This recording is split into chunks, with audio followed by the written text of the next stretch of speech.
with value-added electronic payment services. Northern Michigan Artist Market with art in all media by over 90 local Northern Michigan artists. From Traverse City to the top of the Upper Peninsula at 445 East Mitchell Street next to the old library in Petoskey's historic Gaslight District. Attention to detail. Have Dan clean up your residential and commercial windows. The best service and the cleanest windows in town. And of course, special thanks to WJML Radio, News Talk Sports 1110, 1210, and worldwide on WJML.com.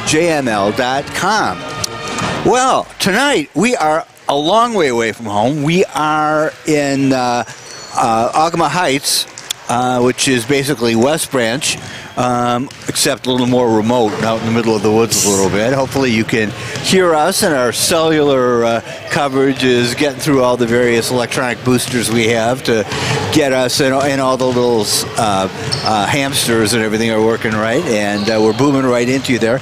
I do understand that we're still on for a little while on 1210 in Traverse City, and if you're listening in Traverse City, you probably know that 1210 is a daytimer, and you're going to stop being able to hear us pretty soon after sundown, something like that.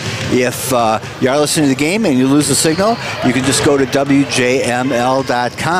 and click the little button on there for Listen Live, and you can listen to us, and anybody else who wants to do that can listen to us all over the world, which is why we say, and worldwide on WJML.com. But anyway, we're here in Ogemaw Heights, getting ready to play the Ogemaw Heights Falcons. Petoskey Northmen, second place in the Big North, although, you know, the glory of that is diminished a little bit because we're tied with two other teams. We are a game and a half behind Cadillac, who is 4-0 at this point. Petoskey, TC West, and TC Central both 2-1, a game and a half behind. Gaylord a little bit further behind at 1-1. Alpena 1-4. And tonight's opponents, Ogemaw Heights, at 0-4, 4 games off the pace. They're 1-6 overall. And that one victory is, I looked that up because I was wondering who that was. It was back in December 18th against Houghton Lake when they beat them 46-28. Houghton Lake is in the Jack Pine Conference, which I think is the successor conference to where Ogemaw Heights used to be, or Ogemaw Heights used to be in that conference. I know they were in a conference that kind of lost a bunch of teams and people got shuffled around, but they do remember how to beat Houghton Lake, and they still need to learn how to beat some of the big North Conference teams, and I'm sure that they'll come along and be able to do that. It takes a little time to get adjusted to the different style of play here. And before I say too many more expert-sounding things like that, let me bring in Caitlin Crittenton, who is supposed to say all the expert things and is the one person on the broadcast here who actually knows something about high school basketball. Well, it's definitely, you know, hard to become from, I'm not sure how big their school is, but being put in a conference like the BNC, the Big North Conference, you know, there's great competition. The school, we've been playing each other. We know, like, West is always known for boxing out, and Gaylord's always known for playing with great intensity, and just knowing those little things is really going to make a difference in a basketball game. Right, and some of that stuff, Ogemaw Heights coach Tim Hansen could pick up from talking to the other coaches, but some of it you just have to play. It just as a player, developing your skills, and like coming on as a junior, you know, on a varsity team, you pick up on those things as a player. So like when we got moved into Class A, that was a huge eye-opener, you know, and it was kind of like, oh dang it, we probably could have went to finals if we were still in B. You know, the competition is probably a lot harder than what they were seeing. But when you do after you spend some time at it, you do start winning in Class A. Yes, you do. You know, that's a lot. You know, it's a lot more rewarding than to have been, you know, a top team in Class B. Also, the Big North is in general a pretty big defensive conference. Yes. And that's not true of all high school basketball conferences. A lot of high school basketball is more offense oriented than the Big North is, and a team coming into the Big North, as Ogemaw Heights did last year, has to adjust to that a little bit. Yeah, too. and I felt like Ogemaw Heights last year was definitely an offensive team. They are smaller.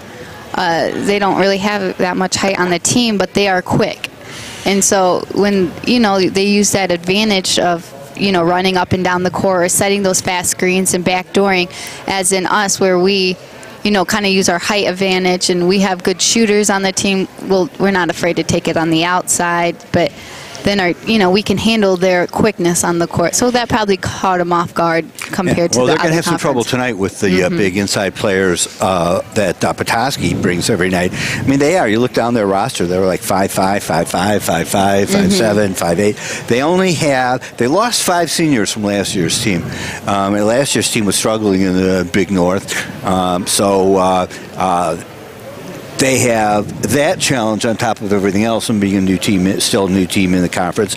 They have 2 sophomores on the team, so looks like they're trying to build things up for the future. But yes, they definitely do have a young team. Okay, when we'll come back, we'll talk a little more about the Ogemaw Heights Falcons and see how the Northmen have been doing right here on WJML News Talk Sports 1110 and 1210 and worldwide on WJML.com.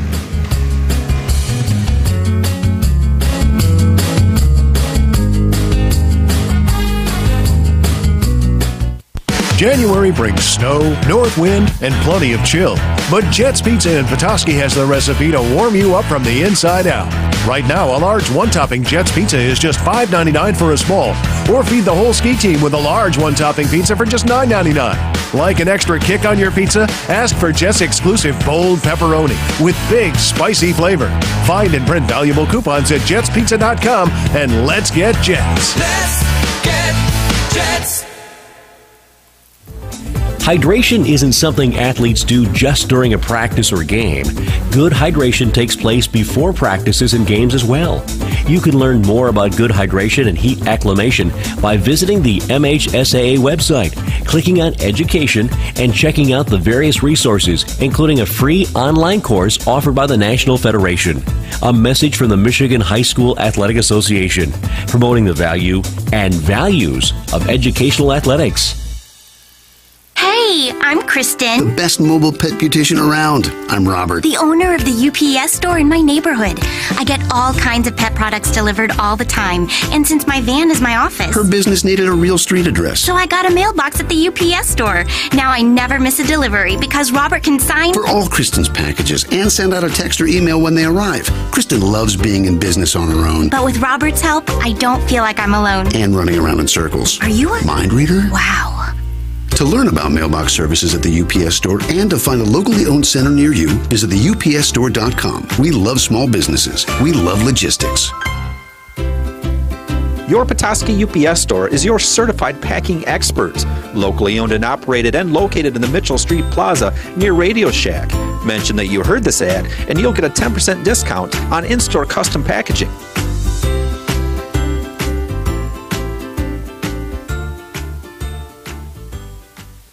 What are you doing out there with that rifle and dynamite? I hated that old credit card machine so much that after Silver Dollar Business Solutions came by, this'll be fun. No, that's dangerous. Oh, we don't need that old thing anymore. Silver Dollar Business Solutions got me a better system and lowered my rates. My customers are happy with quicker checkout, and we're keeping more of our hard-earned revenue. Well, it sounds like you've really thought through the business part, but that pile of dynamite has me worried. Oh, it'll be great. If you own or manage a business and hate your credit card processor, Silver Dollar Business Solutions can help. Whether you need to lower your costs on your current equipment or replace your processing system, Silver Dollar Business Solutions is here for you. You will be so happy you'll want to celebrate, but please don't do anything dangerous. I guess the dynamite wasn't such a good idea. 231-758 2851 Silver Dollar brings value to you.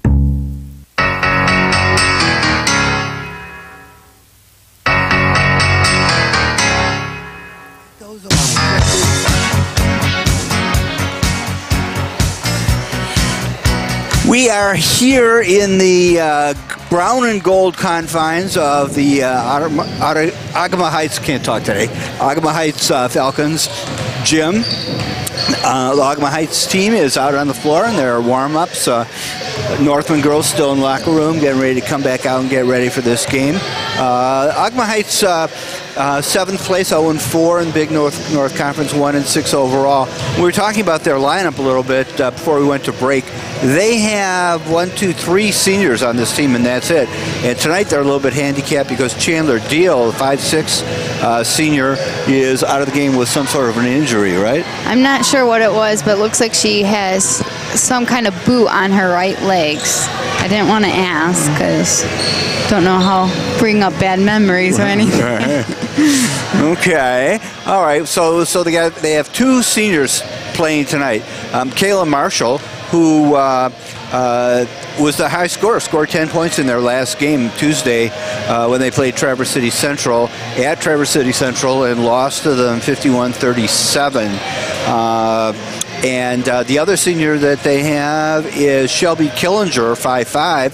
And we looked through the books of the last year or so when we played them, and she and Marshall are both among the leading scorers on the team and doing a pretty good job there. Was there anything else that you know about the team, or that you picked up while you're talking to I saw you talking to the coach before the game. Well, talking to the coach, he's really working with this team. You can tell I bet he feels like there's so much more potential than what everyone sees. So yes, they have a 1-6 record, maybe kind of like we did at the beginning of last year, but he's really working with them to accomplish their goals. And he didn't say they don't run it through a particular person. Their offense is not revolved around someone. It's just they try finding the open player. They try using people's strengths, just like any good coach would. And we're probably going to see some press tonight, he says, and they're just going to try using their quickness advantage because there's not much height on the team. Well, that is true. And in practice, in warm-ups rather, when you're not playing against any defense, their shooting looks pretty good. They've been knocking down some outside shots. And, I honestly think they're a better outside shooter than they are, in the inside. I see more like missed layups on this team than I do three-point shots. So hopefully they can take that to their advantage and get some good open looks tonight. Well, particularly since they're going to have a hard time, I assume, getting inside against the Northmen. Yes, and I'm sure they're not going to, after a couple blocks from Megan, I'm not sure if they're going to try to go inside. Maybe just some quick back doors and screens, and that's the only way they're going to be able to get inside. All right, well, let's talk about the Northmen a little bit. They're, as I said, tied for second place in the Big North, 2-1, 6-2 overall. Their last game was Tuesday night against Traverse City West. We had a lot of fun watching that game, and the Northmen really dominated, as the final score shows, 35-17. Megan Tompkins got a game-high 13 with 7 rebounds and 2 blocks. Kelsey Ants, 12 points, 9 rebounds, 5 steals, and 3 assists. And Lissa Van Woerden had 6 points with 4 rebounds. From the floor, the team scored only 12 of 28, which is 42.9%. Not awful, but not awful. There is room for an improvement there, but you can't complain. But look at this number: 22 rebounds. See, that's really good, and I know. Wait, is that offensive rebounds? Yes. Okay. I don't know. The stats I saw just said rebounds, so it may be all together. I'm not sure. And they got 19 turnovers too, which it shows that they were in control of a lot of the game. They were playing pretty aggressively, and those are some stats that come from that. The JV did well there too. They won 32-26 over Traverse City, and the freshmen unfortunately lost 33-23. But Northmen doing pretty well, and they take a look at a few of the defensive statistics from that game. Traverse City only hit 6 of 36 from the floor. So we were talking about 42.9% for the Northmen. It was 17% for TC West, and their leading player, really, Plasek, who was averaging going into that game about 15 points per game. She was held to 5, and if you remember, only one of those was a floor basket, and she was 3 from 4 from the free throw line. A sophomore, leading the team, probably getting a little frustrated as the... Yeah, and you know what, there's, she's young. It sounds weird, because it's not that much of like an age difference by any means, but there's maturity on the court too, and she's not immature, she's not obnoxious on the court, but it's kind of hard for a sophomore having that responsibility of leading a team and then also, having to foul out on an away court, not even, she could blame it on the ref, she could, do what she wants, but I think she handled it very well. And yeah, I think so too. And Northmen played great that night. And it's something that, is going to be a part of the development of their team. I mean, they're traditionally a very, very good team, but your leaders have to take you through adversity. You can't have the leaders be the ones who are breaking down during adversity, and they certainly did face plenty of adversity last night. The Northmen coming into this game in a pretty good position. When you were talking about, it looks like Ogemaw Heights is starting to put things together, and their coach is hoping they're going to turn some things around, maybe like we did last year. That reminded me that it was this game that the Northmen turned things around in last year, the first game they had against Ogemaw Heights. It's definitely like playing a team like Ogemaw, or maybe one with less experience in like a conference such as the Big North Conference. It gives you that confidence that you needed, or so like it gave us that boost of, okay guys, we can do this. Like, we played great, even though they aren't as skillful, not as athletic as Traverse City or Gaylord would be, but we still played well, and if we would have played well against those other teams, then we would have had the same turnaround. Yeah, well, the only conference game that we have to do something about is that one against Cadillac that we had, the one conference. And I think we'll season. get that. We just have to make sure we're playing all 4 quarters. Everybody comes back in the second half to play us again. Right now, we got about 7 minutes before the opening tip-off, so we'll be back to talk about that in a little bit, right here on WJML News Talk Sports 1110 and 1210, and worldwide on WJML.com. Hi, my name is Kelly, and I'm an unwinder. I'm about to go unwind for 4 days at a spa. The last thing I want to do is deal with my luggage, so I'm going to leave it up to logistics. Unwinders love logistics. With our luggage services, just drop your luggage off at the UPS store, and your bags will be sent right to your destination. No waiting in line to check bags, no waiting at baggage claim. All you have to do is unwind. To find a location near you, visit theupsstore.com. The UPS store locations are independently owned and operated. Services, pricing, and hours vary by location. The Continental Inn of Sheboygan is conveniently located on Main Street in downtown Sheboygan. Within walking distance of the beach, shopping, and restaurants, the Continental Inn offers spacious rooms with cable television, high-speed internet, and all the comforts of home. Enjoy the heated outdoor pool and start your day off right with a delicious continental breakfast every day. And at the Continental Inn, your well-mannered pets are always welcome. Book your stay on the web at continentalinn.biz. They officiate because they love the game that gave so much to them, and they want to give back to it. They officiate because they believe that the mission of high school sports is to help educate kids. They'd like you to join their ranks, so why don't you? To become a registered high school game official, call or click the Michigan High School Athletic Association. A message from the MHSAA, promoting the value and values of educational athletics.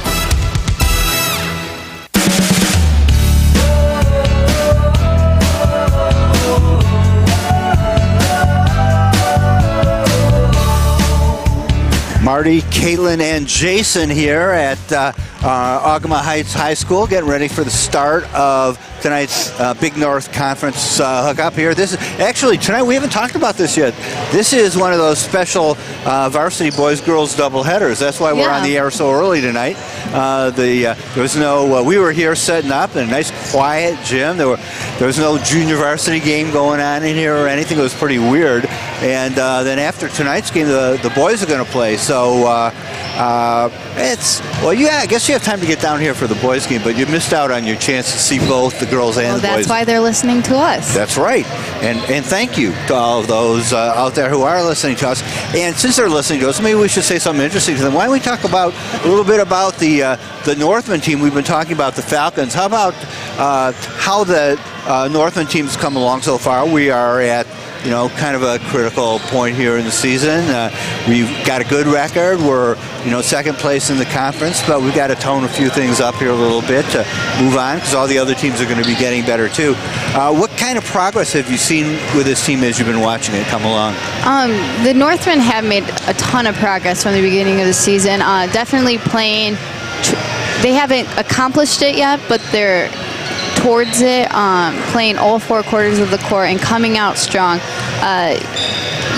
Last game against Traverse City West, they didn't start out strong, but in the second half they came out, and that's when we definitely saw that lead in the game. But really, they're in pretty good shape for mid-season right now, and I'm excited for that Cadillac game.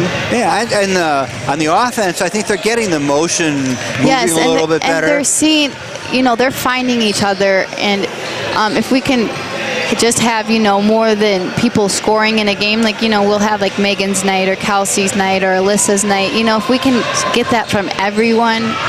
And I know, it comes down to leading on the team and, who's feeling hot that night. But if you can get that from everyone, we will definitely see huge improvement.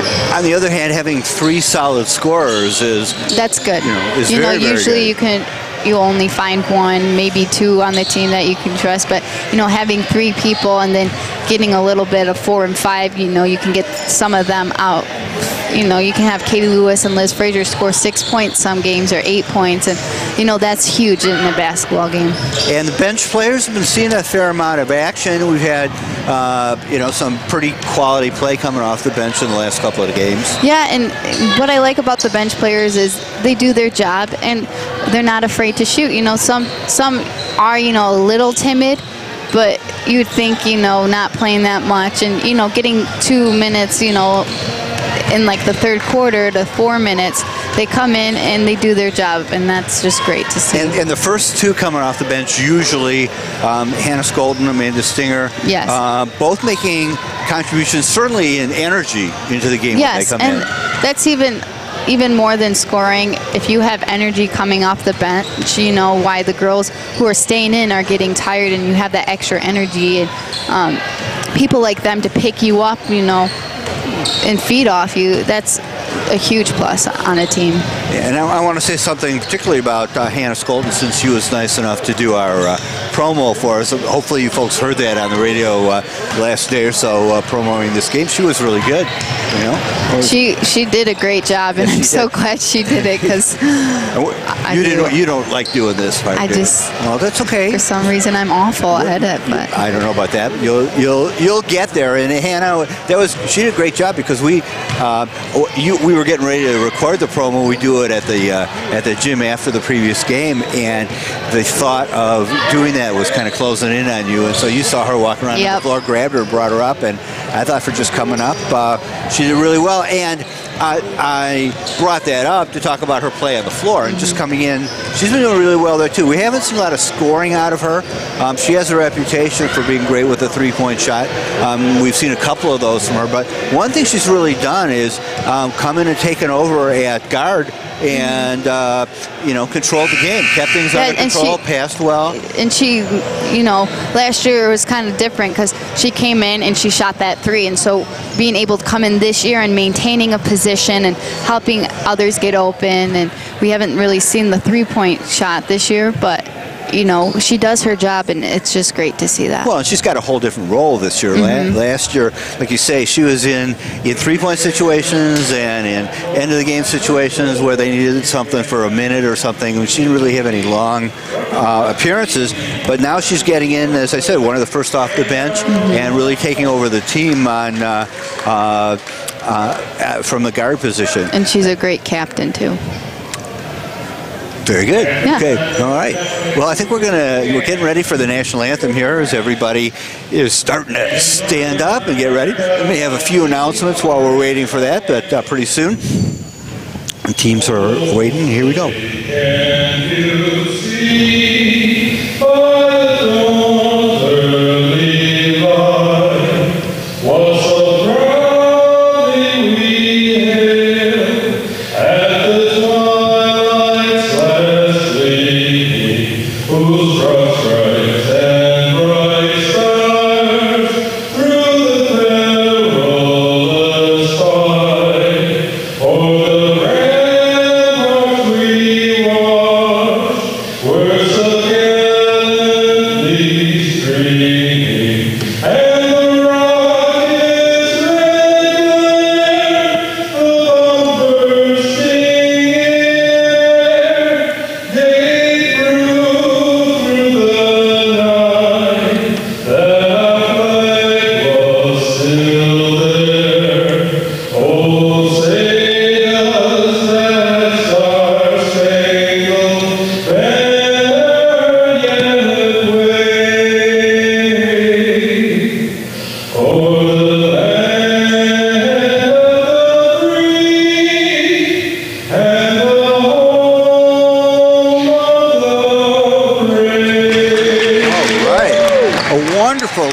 rendition of the national anthem tonight by the court announcer. And, it's a couple weeks ago I told Kaylin that, since I didn't go to high school at Petoskey, I didn't really know the fight song. And I'm not quite ready to do that, sing the fight song yet. Fortunately for all of you, that's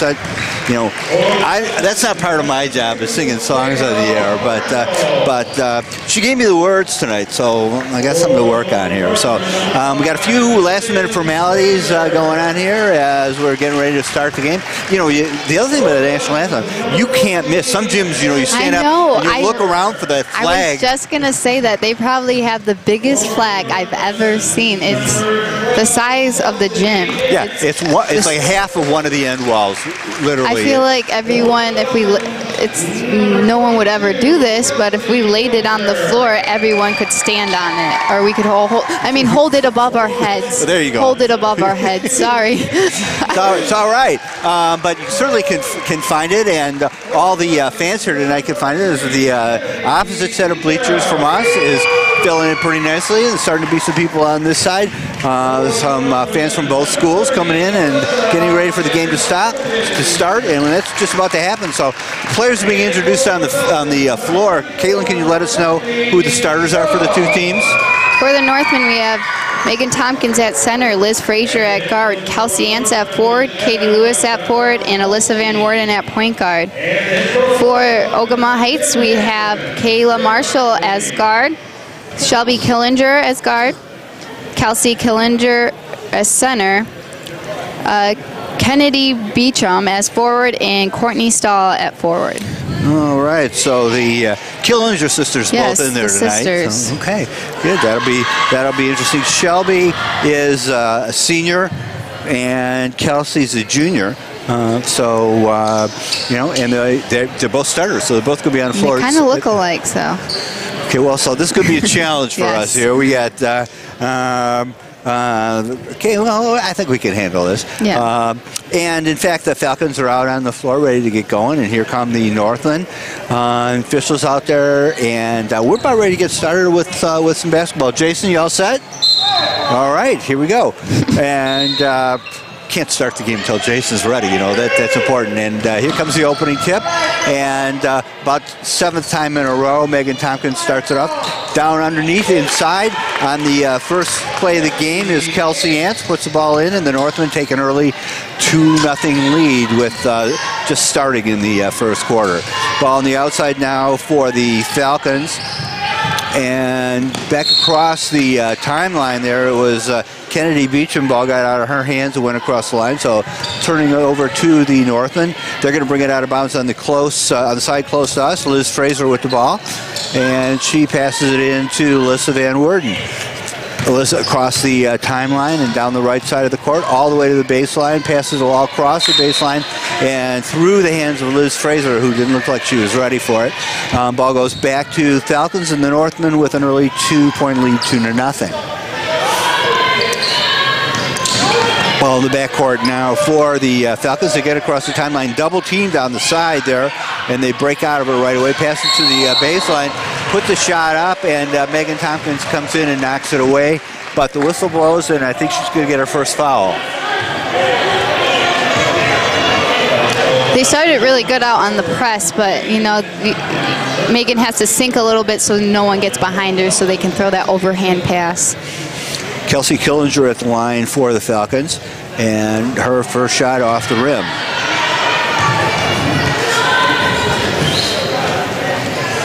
Her teammates come up and give her a word. Finally, after all the rest of them do, her sister does. And here's another shot. This one off the bracket. Rebounded by Kelsey Ants all the way up the court quickly to Lewis. Lewis in the corner, back out on top to Ants. Ants across to Van Worden and in the left side to Lewis. Lewis brings it back out to Fraser on top. Fraser to Ants in the middle. Drives through, breaks through two defenders, just like we saw her do last game, and puts the ball in 4-0 Northmen. Nice move by Kelsey. She's really picking up on that. She knows she can do it, and I like how she has that confidence of going up. And pass across the middle, broken up by Megan Tompkins, batted away, or was that Alyssa who did it? Megan Tompkins batted it away, and then the girl got it back and traveled. So the Northmen now have the ball, and Kelsey Ants on the baseline under the Northman basket. Brings it in late, and it's picked off by the Falcons. They get it in their own end, shooting it up on the rim, missed twice, and it's rebounded by Ants. Ants brings it across the line to Tompkins in forecourt. All the defenders are back. She's by herself, so she passes it to Ants in the middle. Ants takes it right down the lane. 2 defenders again and puts the ball up and scores. It was a very nice pass on Megan Tompkins. You know, she had the opportunity of driving it in, but saw those 2 defenders and waited for Kelsey to do that nice give and go. And Kelsey goes in the lane, sees 2 defenders, and she says, well, thanks for coming up to welcome me. Goes right through them and shoots the ball. Go ahead. Oh, sorry. That's something that Kelsey definitely developed, you know. Her earlier years on varsity, it was kind of shaky when she did that, but now when she goes up strong and finishes strong, you know, there's great outcomes, and it's really benefiting to her and the team. She learned that from you, right? No. You'd go up to her and say, be tough like me, be tough, come on. All right, Northman leading 6-0, 6:23 remaining in the first quarter. The teams come out of their huddles and back out on the floor ready to get started, and the Falcons bring the ball in backcourt. And pass it up, and it is Marshall bringing it across the timeline. Bringing it all the way up, but the pass for Courtney Stahl is over her head and out of bounds. No substitutions yet, I don't think, in this game. And Northman bringing the ball in from the defensive end. Ants passes it into Lewis, and Lewis turns around, dribbles up past her defender, who knocks the ball out of the way, but she picks it back up, passes it to Van Worden across the line. Van Worden looking inside. Tompkins down low. Doesn't get the pass, comes back out and goes to Lewis. Lewis on the right-hand side, passes it, brings it back out on top to Fraser. Fraser drives down the middle, gets through the defenders, and at the last minute, she's grabbed it. She was past them, really, and going up with it. When they grabbed her, she's going to the line. That is Kennedy Beecham's first foul, their team's first. Northman leading 6-0, and Fraser puts that one in to make it 7. She's got another shot coming. Nice aggressive move by Fraser on that play, and didn't get her. She saw no one was open, and you know she had that open lane, and if she would have gone, you know, a little second earlier. Yep. Didn't get her the basket, but it did get her a couple of shots. And as they bring the ball up, Kennedy Beecham, I think, traveled as she looked up and saw Megan Tompkins there and shuffled her feet a little bit to recover. Now Katie Lewis bringing the ball in for the Northern, gets it into Fraser. She's double-teamed, surrounded by 2 people, and there's a foul called on the Falcons in the middle of that scrum. Looks like it was on Shelby Killinger. That's her first, team second. Lewis waiting out of bounds to get the ball from the officials, and gets it and throws it into Fraser. Everybody else down the court, so Fraser follows him right down the middle, stops at the top of the 3-point circle, brings it around to the right a little bit to Ant. She spins around, makes a nice move past her defender, passes it inside a little bit to Lewis, and gets a hard pass off Lewis's hands and out of bounds. The Falcons bring the ball in, a little tied up in the back end there as Van Worden and the out-of-bounds line combined to choke off the Falcons player there, but the Falcons keep possession. They're going to bring it in from out of bounds. That's Shelby Killinger over there on the far sideline getting ready to throw the ball in. 3 Northland defenders up in the backcourt. The inbounds pass comes to Megan Tompkins, and she intercepts it, brings it down court, finds Fraser on the left-hand side. They get it inside to Tompkins, and foul going on in there. It wasn't Tompkins. It was on Kayla Marshall. That's her first, team's third. It was Tompkins. She's going to the line. 8-0 now, Northman. 5:23 remaining in the first quarter, and Tompkins' first shot is in. One of my favorite things to see is Megan Tompkins dribble from half court into the layup. She is so tall and so lengthy and she's quick that it's like hard for girls to guard her. Yeah, it looks a little strange just because she's so big, but the results are really good. She misses the second free throw. Ball comes up the court quickly for the Falcons. They're over on the right-hand side there. It's Killinger over to the left-hand side to Stahl back out on top. And now that is Beecham out there over the right-hand side to Killinger again. They bring it in the middle. it back out to the left-hand side, and the stall shot over the basket down on the floor, and it's going out of bounds to the Northmen. Speaking of the Northmen, Hannah Skolton's going to throw the ball in, so she's just in on the court for the Northmen. And looking around, everybody else seems like the same people who were there before. Pass comes in, goes to Van Worden. Van Worden is surrounded on a double team. Passes out of it nicely to Skolton. Skolton over to this side to Fraser, down in the right corner to Ants. Ants a little short, inside getting the rebound, and coming down on her backside with it is Fraser. I don't think there was any contact under there. I think she just what happened, it was a foul on Shelby Killinger when she went up for the rebound. Killinger, I don't know, it was a cheap move. She went cut her under, and she just fell on her back. Okay, official talking to Fraser, and she's walking around a little bit, making sure everything's working okay. And they are not calling this a shooting penalty, so the ball's going to go out of bounds. Say Hannah Skolton. Looks like Amanda Stinger came in for Alyssa Van Worden. Skolton passes it over everybody to Tompkins, and she puts it up in the air. It's batted out of her hand. A little contact there, but they don't call it. And the Falcons with the ball down to the baseline now, back out a little bit, making a turnaround underneath, and they put it up and in, and that is Denstead. Holly Denstead put it in for the Falcons. Back down to the other end now, the Northmen with the ball. Ants on the outside, passes to Tompkins, curling into the middle. She goes up with it, misses a shot, but she's fouled as she goes up with it. She's going to the line again. And Northmen leading 9-2, 4:15 remaining in the first quarter. This is Megan's, third trip to the line, I believe? No, it's second. It's her second time to the line. The foul is on Holly Denstead, and that's her first, team's fifth. Megan's first shot off the bracket. Coming into the game, Katie Lewis back in. And Tompkins getting ready for her free throw. And this bounces around and falls, so neither one of them go in. Score remains 9-2, 7-point lead for the Northmen. Zwarski at midcourt passes it up. Now it is Marshall there at the top of the key. Marshall, one of the big scorers for the Falcons, gets it over to the left-hand side to Denstead. Back out on top now, going down the right side, and they shoot a three from the outside. That is Zwarski. Misses, but they get the rebound. And back inside now, it's Meyer who goes to the baseline, but ball knocked away from her as she gets there, and it's off the Northmen. It's going to be Falcons bringing the ball inbounds under their basket, and that's Kayla Marshall there getting ready to throw the ball in. Kayla brings it out on top to Beecham. Beecham dribbles across, passes it back to Miller out on top. Curling now down in the middle of the lane. Ball gets away and goes to Lewis. Lewis up the right-hand side and gives it to Skolton, who sets the offense up from the top. Ants on the left-hand side, inside to Lewis. And she's tied up as she turns around to try to face the basket by two defenders. The arrow's pointing to the Falcons, and they get the ball out of bounds. That was a great reverse and dumping it down to Lewis.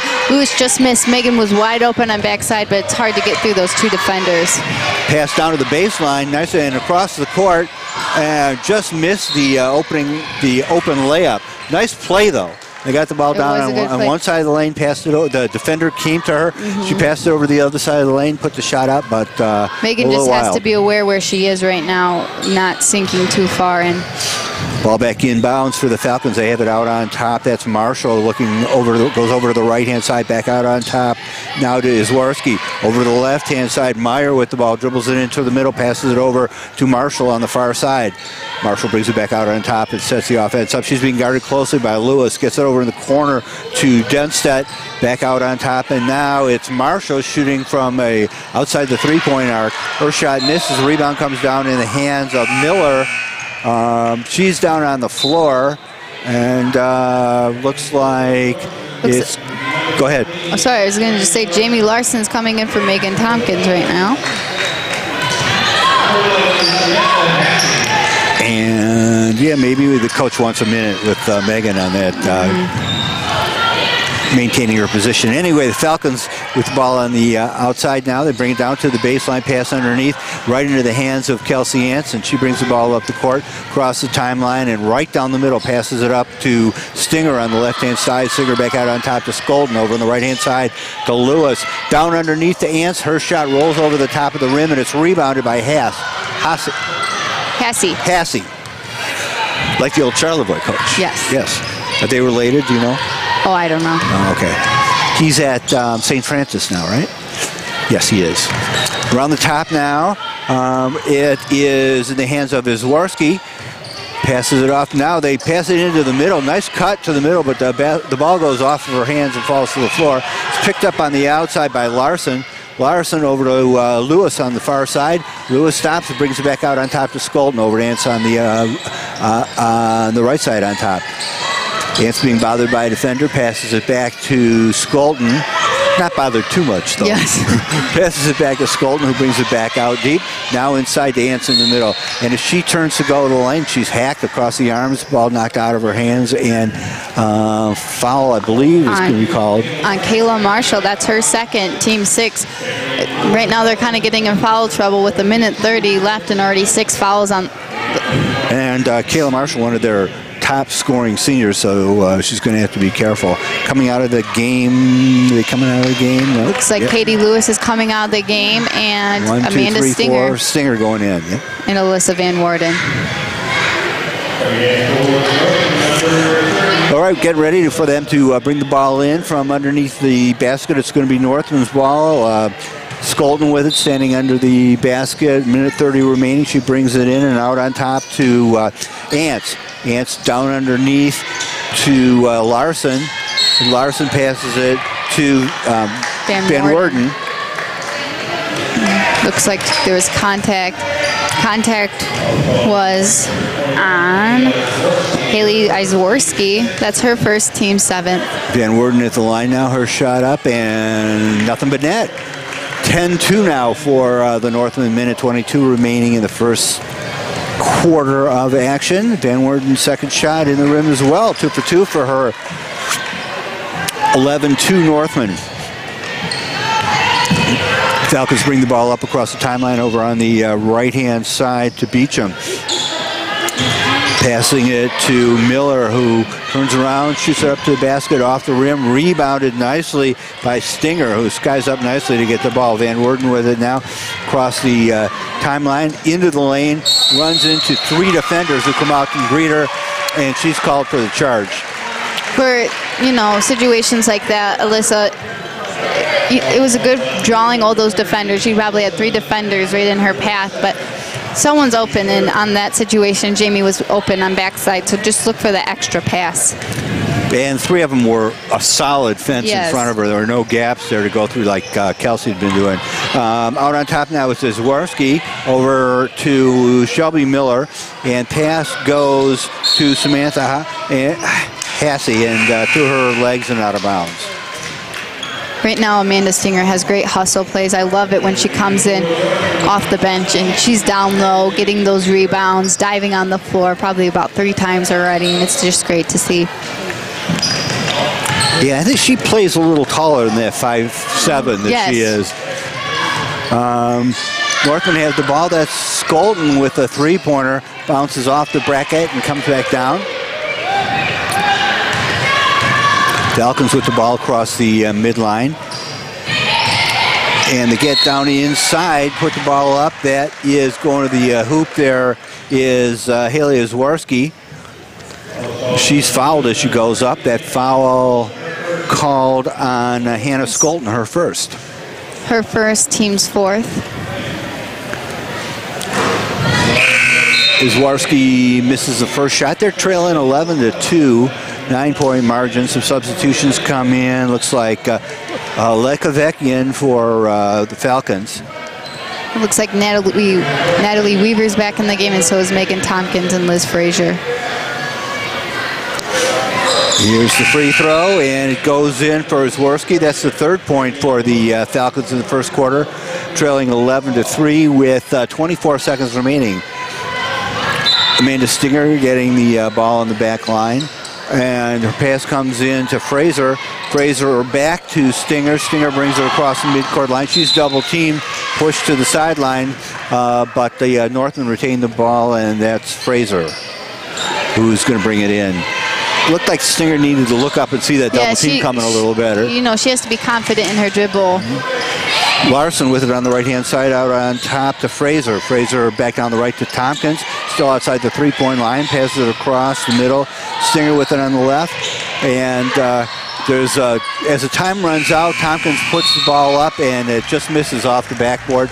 So here we are at the end of the first quarter with the Petoskey Northmen leading the Ogemaw Heights Falcons by a score of 11-3. We'll be right back with the second quarter on WJML News Talk Sports 1110 and 1210 and worldwide on WJML.com.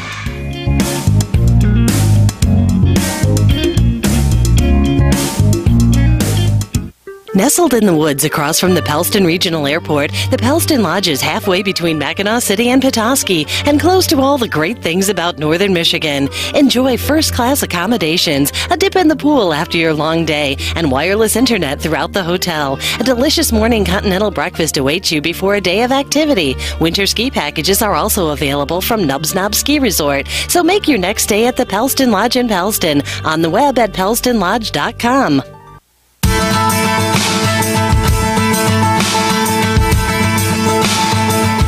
Quarter number 2 about to get started here at Ogemaw Heights. Northmen leading 11-3 after the first quarter, and pretty good performance by the Northmen in the first quarter. You know, I still think they can play a lot better than they are right now. You know, when you're playing a team like Ogemaw Heights, you can't play down to their level, and so I think they just need to bring it up a little bit. Liz Fraser with the ball out on top to get things started. Now it's over on the left-hand side to Stinger, over on the right, back to Fraser. Passes it across the middle, and it's dropped by Larson and bounces back and forth and goes out of bounds. Falcons with the ball on the right-hand side, on the backcourt, and they bring it up and across the timeline. Kennedy Beecham with the ball over on the right-hand side now. That's Lekovec over there. And whistle blows, traveling, I believe. And ball turns over to the Northmen. It's going to be Natalie Weaver bringing the ball in from out of bounds. Goes to Liz Fraser, who brings it across the midcourt line. Liz Fraser looking over the offense, finds Amanda Stinger on the left-hand side, passes it to her. Megan Tompkins way out on top. Ball comes back out to her, and then back to Weaver. Weaver to Stinger on the left. Stinger back out on top to Fraser. Pretty close defense on the inside, but they get the ball down to Tompkins on the baseline. She's double-teamed and passes it out, and nobody breaks to catch the ball except person from the Falcons, and that was Marshall. She takes it all the way down and puts in the layup. 11-5 now as Marshall closes the margin a little bit. Ball inside there, and it's Larson trying to do something with it, but it's knocked out of her hands, turned over to the Falcons, and they have it on the right-hand side. Bringing it out on top is Killinger, and that's Shelby Killinger. Shot goes up off the rim, rebounded by Tompkins. She was just about up at the rim pulling that ball down. Fraser on the right-hand side gets it all the way down to the baseline, hands it back to Weaver, but not before she took a couple of steps and traveled. Wholesale substitutions now for the Northmen as they change possessions here. It's Skolden, Katie Lewis, Alyssa Van Worden, Abby Blanchard, and Kelsey Ants. Ogemaw Heights brings the ball in. 6:24 remaining in the half. Northmen 11-5. Killinger, Shelby Killinger at the top of the key and passes it up to Marshall there over on the right-hand side. Drives down the lane, misses. Killinger on the floor, knocked down, but Northmen get the ball, bring it in from out of bounds, and it is Van Worden. Bring it up, passes it over to Lewis, back to Van Worden, and up to Ants. Back to Van Worden, goes to the top of the key. Lewis on the left, wide open, shoots from the three-point line, misses. The rebound comes down to Van Worden and back out to Lewis. Ants at the top of the key, drives down the middle, gets through the defense, puts it up, rolls it with a scoop shot, and rolls right across the top of the rim, down and now out of bounds. But it's out of bounds off Ogemaw Heights, and so Northmen are going to be bringing it in. Katie Lewis goes in a little tie-up out there at the top. Skolton down on the floor, kind of walked over on top of by the, who is Killinger. And looks like they're giving the ball to the Falcons. I don't know if they called anything. They called a foul on Hannah Skolton. The girl kind of tripped her, and then Hannah kind of tripped her back, and they called it holding. And it's usually the second player who gets that call against them. Like ball nicely taken away by Van Werden. She's way ahead of everybody, gets down the court, puts up her layup, and scores 13-5. Northman, 5:31 remaining in the first half. Sorry to interrupt you, but that was pretty exciting. No, that was exciting. Okay, and now we have the Falcons over on the right-hand side, shooting from way outside the three-point arc. Misses. The rebound comes all the way out to the free throw line, and Skolton picks it up, brings it up across the middle to Ants. Ants over the right-hand side to Van Werden. Her three-point shot misses. Pulled down by the Northmen. Skolton on the left-hand side gets it to Lewis, and she scores a three from the far side, just outside the rim. Outside the free throw, the arc. 16-5, thank you. And now out on top, it's Marshall. Marshall attempts a three, but it goes off the backboard. Comes down, 3 Northmen around it, trying to pick it up off the floor.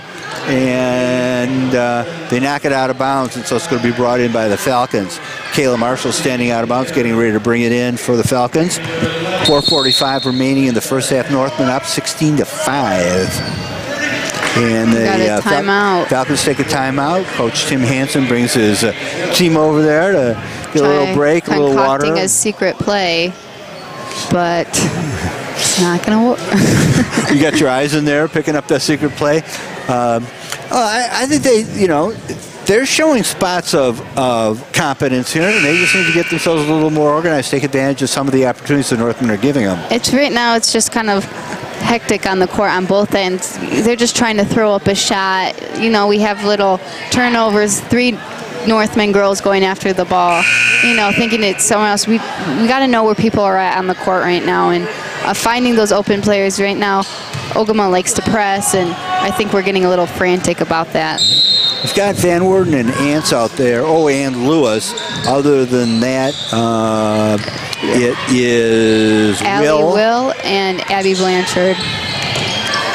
Northman on defense now as the Falcons bring the ball in almost all the way down to the line, bring it back out on top because nothing's open underneath. It's Kayla Marshall with the ball. She passes it and then drives towards the lane, puts it up, rebounded by Ants. Ants way out to Van Werden. A nice look. And now Ants with the ball at the top of the key, travels trying to bring it into the free throw line. Out of bounds on the Falcon end of the floor. They pass it in, and there is Marshall with the ball and brings it up. Marshall gets to the three-point line. Her pass is knocked away by Van Werden. Goes down the court and now picked up in the backcourt by the Falcons. They're bringing it back up against the defensive Katie Lewis. Marshall's got it in the forecourt. She spins around. Lewis gets some help from Ants, and the ball comes out of the Falcons' hands and now pass up into the forecourt. Ants gets it inside to Blanchard. Blanchard brings it back out on top. Ants on the right-hand side brings it to the lane, but backs up as that's crowded. Lewis on the right-hand side drives across the top. Blanchard on the outside. Over on the left-hand side to Van Werden. They get it inside to Ants, nothing doing, so she brings it out to Will. And then out on top, nice shot Lewis by from the Lewis. Three-point arc. They give her 3 for that? Yep. Okay, 19-5, 3:13 remaining in the first half. Tough defense out there on the outside as the Falcons try to work the ball in. It's Hassey outside. I'll get it.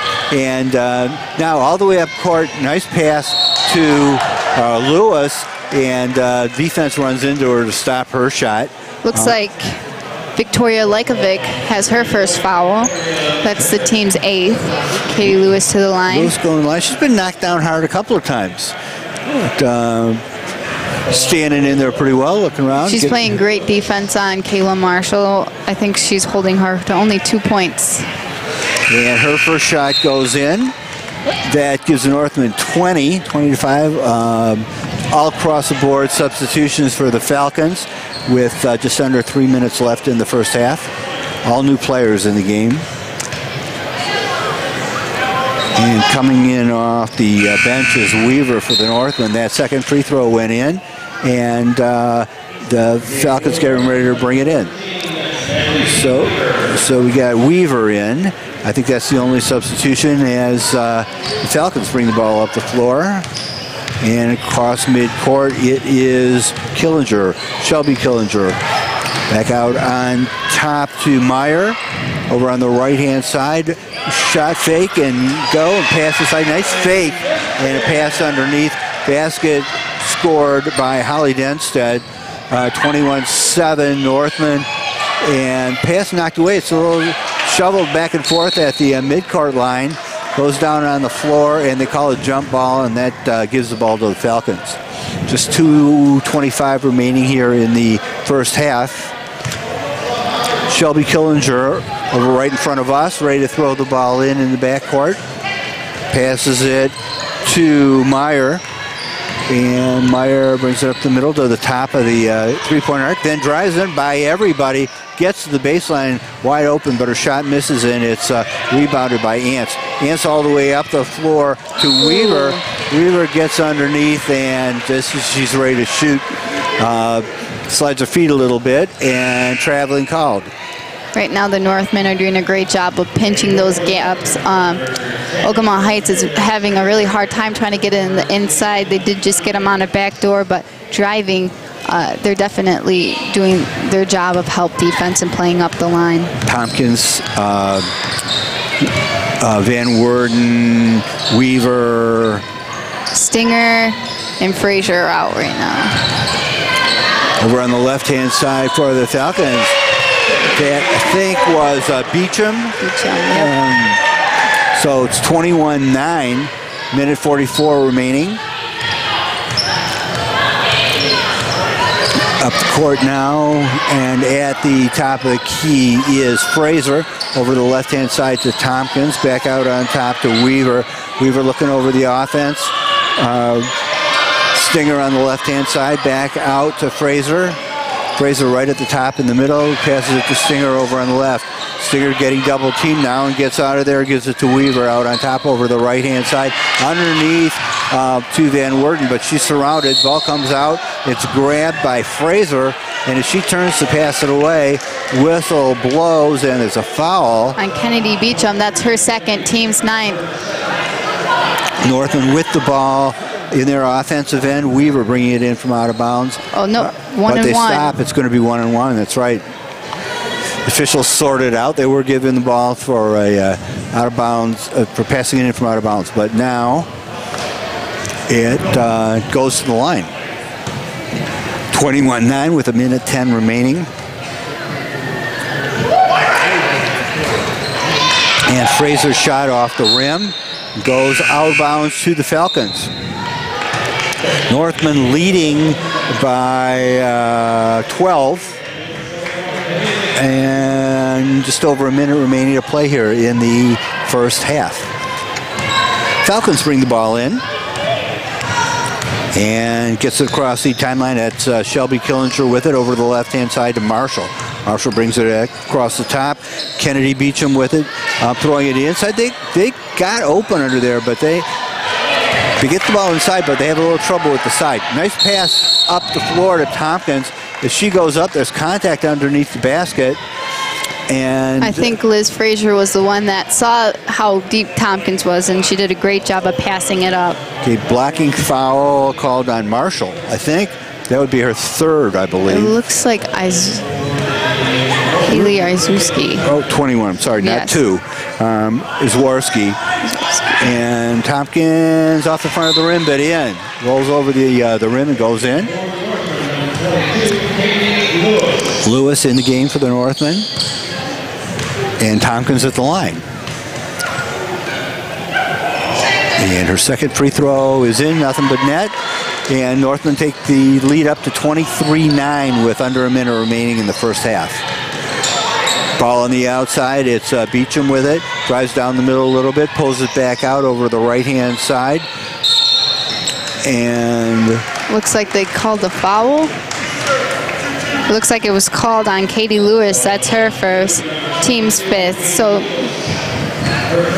non-shooting foul is going to be brought in from the baseline by the Falcons. They get it out on top to Denstedt. Over on the left-hand side to Beecham. Beecham at the free throw line, passes it over the right. They drive in. That was Marshall, and she got fouled as she was going to the baseline. Her shot missed, but she's going to the free throw line. Foul was on Liz Frazier, her first, team 6. So hopefully they can clean it up the next 26 seconds so we don't have to go in bonus. Here comes the shot. Off the bracket. Kelsey Ants is coming in for Amanda Stinger. I think Coach D wants to settle things down here in the last few seconds here of the first half. Marshall's shot is off the bracket, rebounded by Tompkins, gives it to Van Worden. 20 seconds left, and Worden gets up to the timeline, now across it. She's being guarded pretty closely by Zworski. Down the lane goes Ants, passes to Tompkins as she gets halfway down, but foul called, and Ants is going to the line. That was a nice move. We haven't seen that. That was a good move. You know? The foul was on Holly Denstedt. That's her second. Kelsey's at the line in bonus. She'll be shooting 2. And so she's at the line because it's a bonus? Yeah, she's at the line. Okay, because it looked like she wasn't shooting. She was passing it to Tompkins. Yep, she passed it, and since it's 10 fouls now, she gets to shoot twice. All right, well, she missed the first one. She's going to need the second one. And here it is, and score goes up to 24-9. Northmen leading with 11 seconds remaining. Falcons get across the timeline, drive in, shoot from the outside the three-point arc on the left side. Tompkins gets the rebound. Ants at half court, shoots it from half court. Oh my gosh! Kelsey Ants just made a half-court shot on the buzzer. Big smile at center court play by of Kelsey the game. Ants. And that it was nothing but net. I mean, it just went right in there. That's so crazy. Fantastic I shot. don't know if I've ever seen that happen in a high school varsity game. Well, I have, but not in girls, so. A nice shot by Kelsey Anson. We'll be able to talk about it in just a minute when we come back here for the local UPS store halftime show on WJML News Talk Sports 1110 and 1210 and worldwide on WJML.com.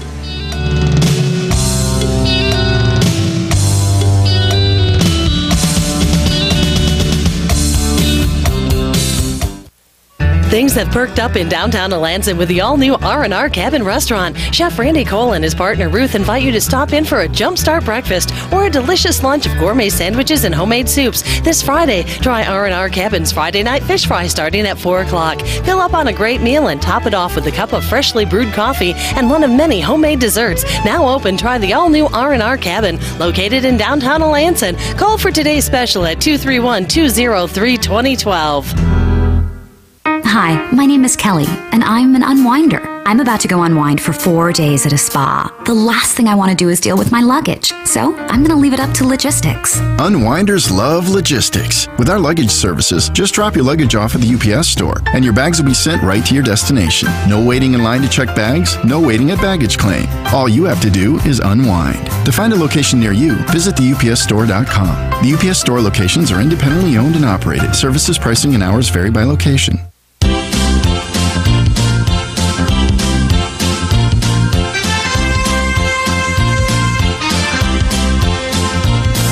Well, it looks like we have the elementary school pom-pom team out on the floor now, about 20 girls. They said it was kindergartners in first grade. They're so cute. Okay, good. Yeah, going through their little routine there now with a little quick steps and throwing the pom-poms around and everything. Very, very nice. But we have the end of the first half to talk about right here. That was, the Northmen dominated the half 27-9, but the photo shot was at the last second when Kelsey Ants, with the clock running down, got just across the timeline, kind of half turn, got the ball up, and went in, and then she just stood there in half court beaming. She was really excited that it went in. And, it's always fun to get any buzzer beater, but the fact that she knew the time, the situation, and always getting that last shot is nice before the end of the half, going in with confidence in the second half. But basically, someone got the rebound, passed it out to her, she dribbled it, and she, the team's counting it down. So it was just an overall great shot. Okay, now you got 4 or 5 of those in your high school career, right? I got one buzzer beater. It was just a three-pointer going into half, kind of like Liz Frazier's at Gaylord. So I got that, but that's not nearly as cool. Very cool. But the one shot aside, the Northmen pretty clearly dominating this first half. Is this, at the beginning of the game we talked about the obvious weaknesses of Ogemaw Heights. Is this the weakness of Ogemaw Heights or the strength of the Northmen? I think a little bit of both, to be honest. I think Northmen can be a little bit more patient. We're seeing a lot of outside shots, and Katie Lewis is definitely knocking down those shots, and Kelsey Ants is getting down low, but we need to take advantage of our size and run, kind of a high-low again with Megan like we did with TC West. And they were even taller, TC West. So right now I'm kind of don't understand why we can't get it down low. I know they're running a 1-2-2, but I think that's what we need to see in the second half. And with the height advantage that the Northmen have, I'm a little surprised to see the same kind of thing that we saw with TC West. Ogemaw Heights is getting inside shots.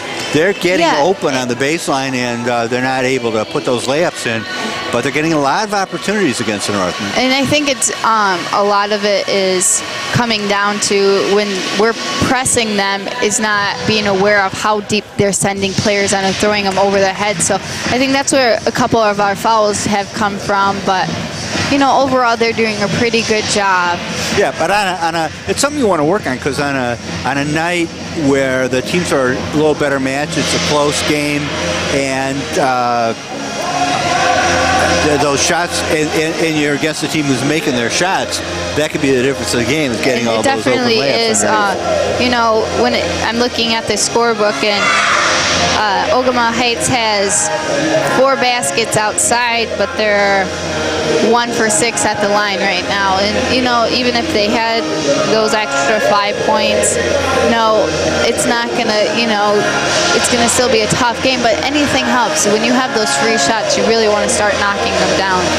All right, well, we'll be back in just a minute to get those scores and the other details right here as we continue with the UPS Store Petoskey Halftime Show right here on WJML News Talk Sports 1110 and 1210 and worldwide on WJML.com.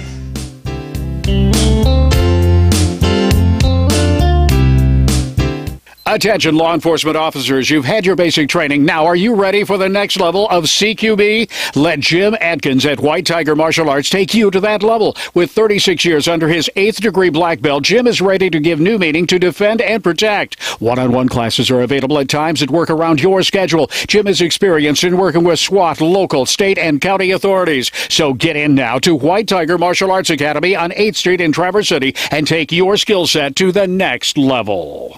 My name is Susan, and I run my own consulting firm, which really means I'm the consummate multitasker. I'm the accounting department, the marketing department, the mailroom. So how do I get it all done? Logistics. I'm Bob from the UPS Store. Multitaskers like Susan send their presentations to us online, and we print them, bind them, and make handouts. We also handle their packing and shipping. And with one of our mailboxes, we can sign for packages, even send text alerts when they arrive. Thanks to logistics, I can do more than ever. And I didn't think that was possible. Multitaskers love logistics. That's why they love the UPS Store and all the things they do. To find a location near you, visit the UPSstore.com today. Participation, prices, and hours vary by location. See Center for details. Your Petoskey UPS store is your certified packing expert.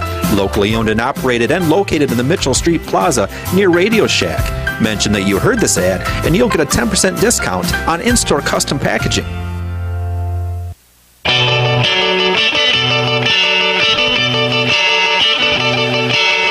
Welcome back to the UPS Store Petoskey halftime show here at Ogemaw Heights. Petoskey Northmen with a halftime lead of 27-9 as teams are coming back out on the floor getting ready for the second half. Before they do that, let's talk about the scoring in the first half. You said that the Falcons only have 9 points. You said they were pretty well spread out. Who got those points? We had Kayla Marshall with 2, Haley Izorki,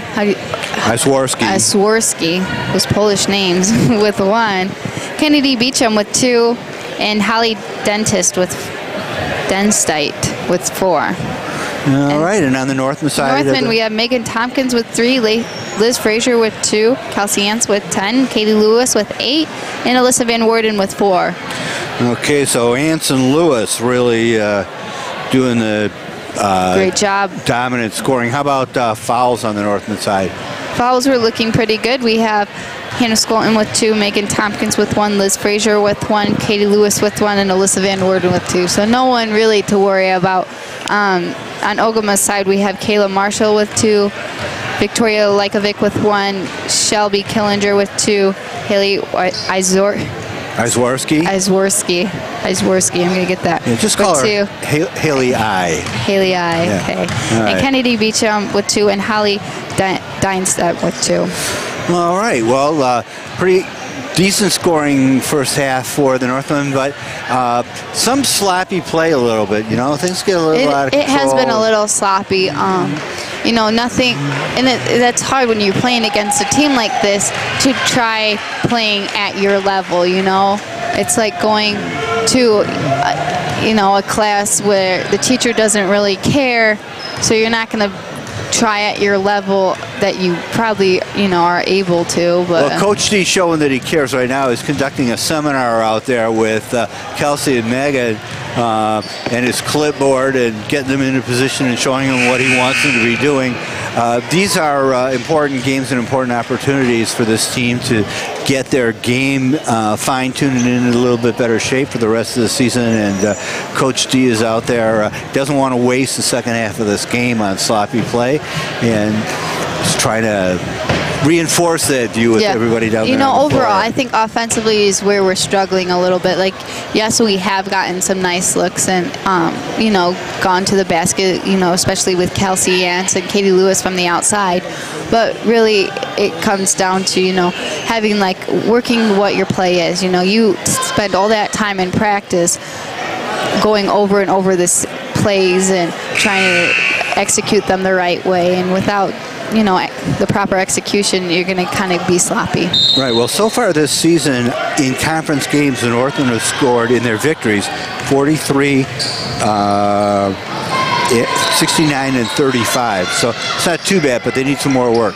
And they go to work right now as they start the second half with the ball. And over on the left side, it's Fraser. They pass it and they get it around and put it in. Kelsey Ants looked like who got that foul? But it looked like, what we were talking about with Kelsey, or Megan and Kelsey doing their high post flash. Megan flashed up and Kelsey got. Foul was called on Kelsey Killinger, and now the Falcons bring the ball up the court, and it is Marshall getting the second half started off for the Falcons.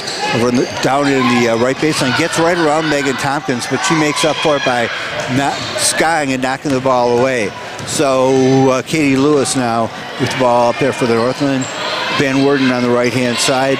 Ants in the middle, finds Tompkins on the baseline. Yes, Tompkins. There you go. That's what you need to do right now.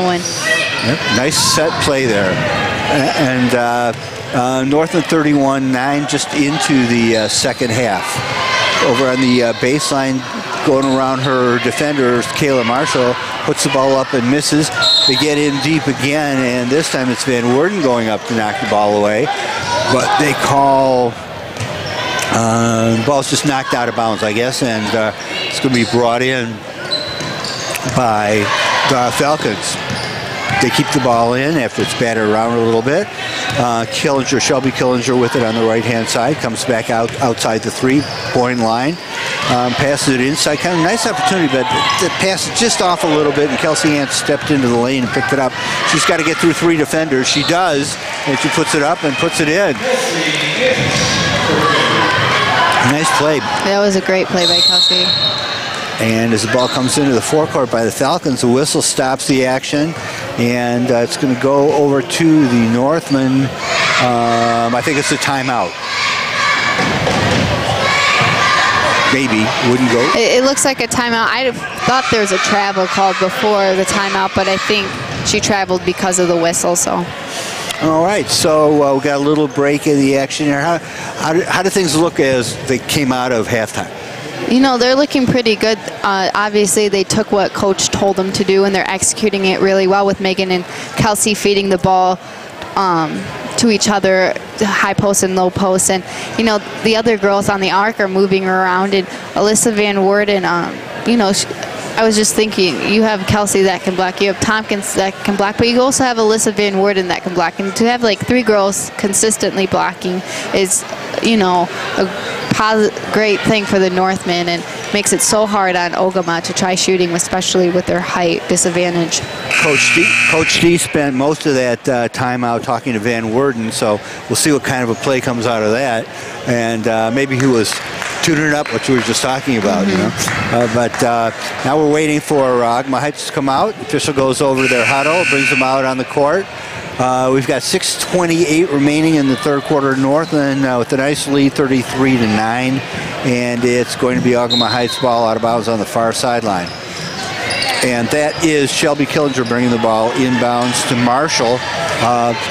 Marshall, one of the leaders on this team, has to get things started, but as she gets started out there, the ball gets away from her, and she's over and back to the Northmen now.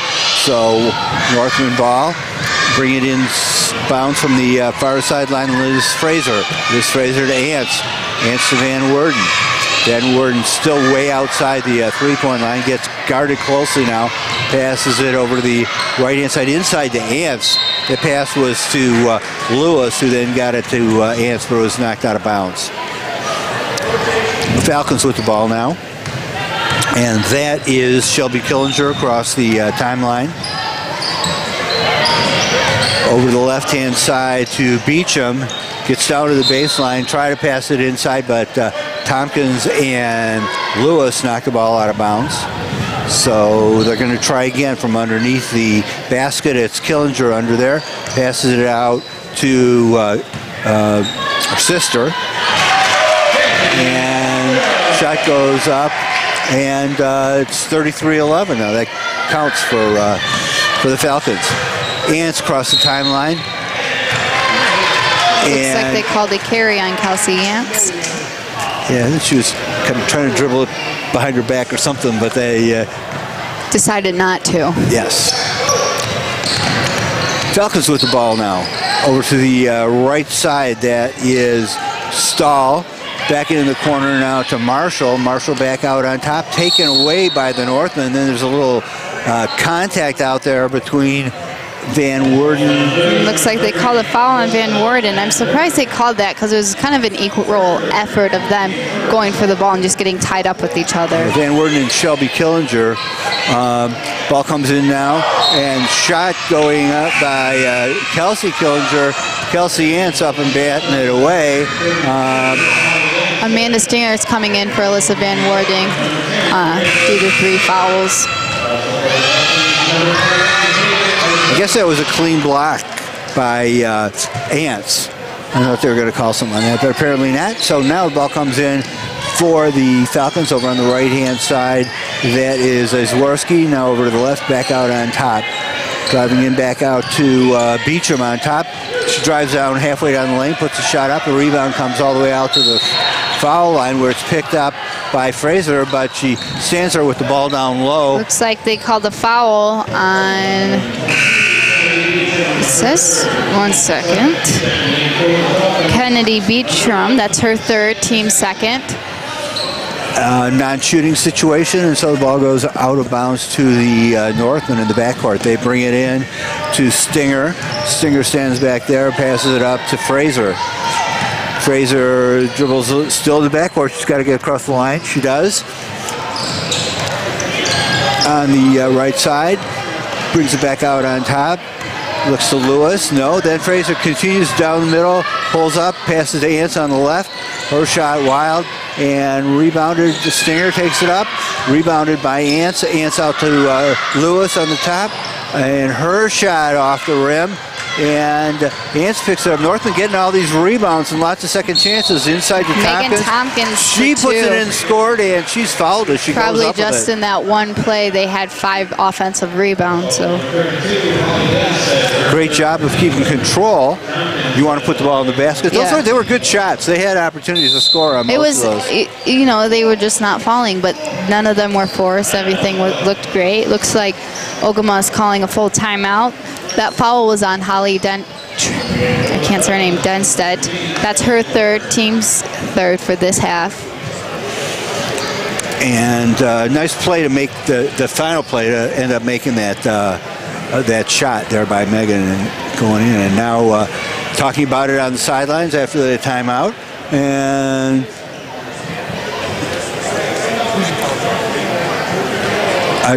Jason started to ask me something, and I don't know what it was, but it's okay. Now he's got my pencil, so he's going to write me something, which is good because I can't write anything right now because Jason has my pencil. But it doesn't matter because it's timeout right now. Both teams talking on the sidelines as the who is in foul trouble, Jason wants to know. Okay. Well, the only person in foul trouble for the Northmen is Alyssa Van Worden. There's 4:34 left on the clock, but for the Ogemaw Heights team, we have Holly Denstead and Kennedy Beecham with 3 fouls. And Kayla Marshall and Haley Azorski, they both have 2. And also Shelby Kellinger. So, you know, they're not too bad in shape, but it wouldn't surprise me if they were. Megan Tompkins at the free throw line. Her shot goes up around the rim and down and in. About halfway into the third quarter now. The ball goes down to the baseline for the Falcons. They get underneath, nothing doing there, pass it out. And shot from the far side goes in. And it's 36-13 Northmen. Lewis with the ball at half court. Over the right-hand side. Being very nicely guarded by Zwarski. Passes it in underneath to Ants, and the ball's knocked out of bounds by the defender there, I think. Yep, the Northmen are going to get it. So going to the baseline to bring the ball in is Amanda Stinger. And here comes the pass to Tompkins, a little bit behind her, and it's pulled down by the Falcons. They trip as they're getting up into the forecourt. But looks like Amanda Stinger had something to do with that trip. It was her first, the team's second for this half. 4:03 remaining in the third quarter. Northmen up 36-13. Ball to the baseline. Tompkins cuts it off underneath there. They bring it back out on top. Knocked away by Ants. And Lewis passes the ball to Fraser, who brings it across the timeline. Fraser gets by her defender right to the free throw lane, backs it back out to Ants to Lewis on the right-hand side. Underneath to Tompkins. She goes way up, comes down on top of Kayla Marshall. Everybody seems to be okay. That's Kayla's third foul, team's fourth. You know, like moves like that in a basketball game, and this is the second time it's happened. It's just a cheap move, and you just don't do that. You know, there's nothing Megan can do to help herself if she were to fall on her head or back. Got up a little awkwardly, but she's fine because she gets the inbounds pass and takes it to the hole and puts it in. Before the timeout, well, after the timeout was called, so. So it doesn't count. It's one of those things where you go, timeout, no! I know. I hate when that happens in a game. The coach thinks you're in trouble. Yeah. Suddenly you pass out of it, and like, right when you make that basket, it's called timeout. Trust us, you know? Yeah. Trust us. Let me have that. You know, sometimes, yes, call the timeout, but sometimes we can handle it ourselves. It's all right. I think Megan Tompkins going to get another shot sometime later on in this game and get another chance to put it up. Meanwhile, some discussions going along on both sides. The game's pretty well one-sided right now. 23-point margin, but both coaches want to get whatever they can out of this game, get their teams playing a little more consistently and a little better. Northland play settled down a little bit in the second half, I think. They're being a lot more patient. They're not forcing things. They're meeting their passes, which is great. Whatever Coach D told them in the locker room, they're definitely executing it on the court. But that's just nice to see, girls that can take what their coach says and that are coachable. And I feel like Petoskey's always known for being coachable. Yeah, it's nice to see when they take a timeout and he tells them something, they come out on the floor and something different happens. Anyway, the pass comes into Tompkins. Tompkins finds Stinger open on the inside, but her shot misses. It comes down to the Falcons. Falcons up into the forecourt. That's now Zworski out on top. Tries to drive around to the side. She's cut off by Ants. Ants almost steals the ball away, but it's taken back by Hassey. Back out on top now over the right-hand side. A three-pointer off the rim. That's Shelby Miller, and Tompkins going all the way down the court as the tall girl dribbles it down. My favorite play, Megan Tompkins dribbling down the court and going in for a layup. Hopefully one day it'll turn into a dunk, but... So do you think she can? I know she can hit rims, so I don't know. I've had this huge debate with people that they don't believe that she can even touch rim, but she can touch rim. I'm pretty sure she can dunk a tennis ball, maybe a volleyball. But. Okay, well, while we were talking about important things like dunking, Shelby Killinger put the ball in the basket for the Falcons, and it's now 38-16. And there was a three-pointer. And Northmen getting the ball on the far side. Marcy Meyer in for the Falcons. Looks like they called a foul on Shelby Killinger. That's her third, team's fifth. She went out of the game. Pass comes in to Lewis. Lewis just inside the midcourt line. Dribbles up, stops at the top of the key. Finds Ants all by herself on the far side. She puts it up, misses, and the rebound comes down to the Falcons. A little mistake on defense there by them. Driving straight to the basket, left all alone, except as Marcy Meyer gets into the basket, Kelsey Ants is out there to knock the ball away. Looks like Natalie Weaver came in for Amanda Stinger. We have Abby Blanchard, Hannah Skolin, Katie Lewis, and Kelsey Ants. Haley Zworski with the ball brings it in. Shot from the three-point arc by the Falcons and rebounded by the Northmen. Katie Lewis bringing the ball up against Haley Zworski. Gets her all the way to the foul line. Goes past her, passes it back out to Kelsey Ants. Ants looking at the top of the key. Tries to feed it underneath to Weaver, but the defender steps in front of it, and it's going to be Falcons' ball out of bounds. Alyssa Van Warden's going in for Katie Lewis, and Asia Tallman looks like she's going in for Kelsey Ants. So it's nice. We're getting deeper down in the bench and seeing those girls get in. Yep. Asia asking her teammates who she's guarding, but they're going to get it worked out. Abby Blanchard in there as well. Ball coming up the middle now, and get it inside to Marshall, and she gets through the new defense of the Northmen. 38-18 as the Northmen bring it out. It's Skolton over on the left-hand side, in the middle to Van Worden. Over on the right-hand side now, and that's Abram Craig. Blanchard out on top, and over to Weaver. Skolton out there tries to get by the defender. She runs into a double team and looks up and is called for traveling. Only minute 15 left. Score is 18-38. No starters in there right now for the Northmen. And that's Marshall with the ball. Brings it up in the forecourt. Passes it across now to Beecham. Beecham's three-pointer goes around the rim, comes down, rebounded inside, but that's batted away and then grabbed by Blanchard. And they call it a jump ball, and the Northmen get it. going to be Hannah Skolden underneath the basket, getting ready to bring it in. And a couple of defenders come up to, I guess the whole team's going to come up into the zone to press everybody. Pass comes in to Van Worden. Van Worden gets it out to the timeline. Over on the left-hand side to Abram Craig. And back out on top to Skolden. Skolden's shot, off the rim from the three-point land. And brought down by Meyer. Meyer for the Falcons across the timeline. Gets up to the three-point line, stops, throws it to the corner to Stahl, but it's over her head. Goes out of bounds, and the Northmen get the ball back with 35 seconds remaining here in quarter number 3, leading by 20, 38-18. Ball comes into the Northmen to Van Worden. Van Worden out on top to Skolden. Skolden across the court. Nice pass to Abram Craig. And she turns it over, taken away from her. 23 seconds left. Turnaround shot off the rim, down to the floor. Skolden out there scrambling for it. And seems like Skolden's picked up the team style, getting on the floor and scuffling for the ball. That should be our motto, get on the floor. Right now, the Northmen are doing a great job with the presses, looking up the court. It's just, if it's not there, to bring it back out.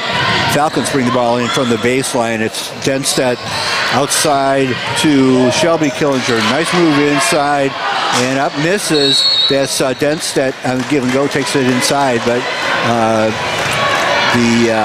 looks like Northman ball.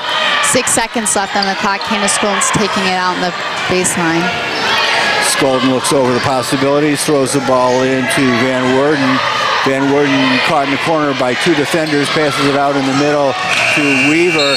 The defense knocks it out of her hands, the whistle blows, and we come to the end of quarter number 3 with the Petoskey Northmen leading the Ogemaw Heights Falcons by a score of 38-18. We'll be right back on WJML News Talk Sports 1110 and 1210 and worldwide on WJML.com.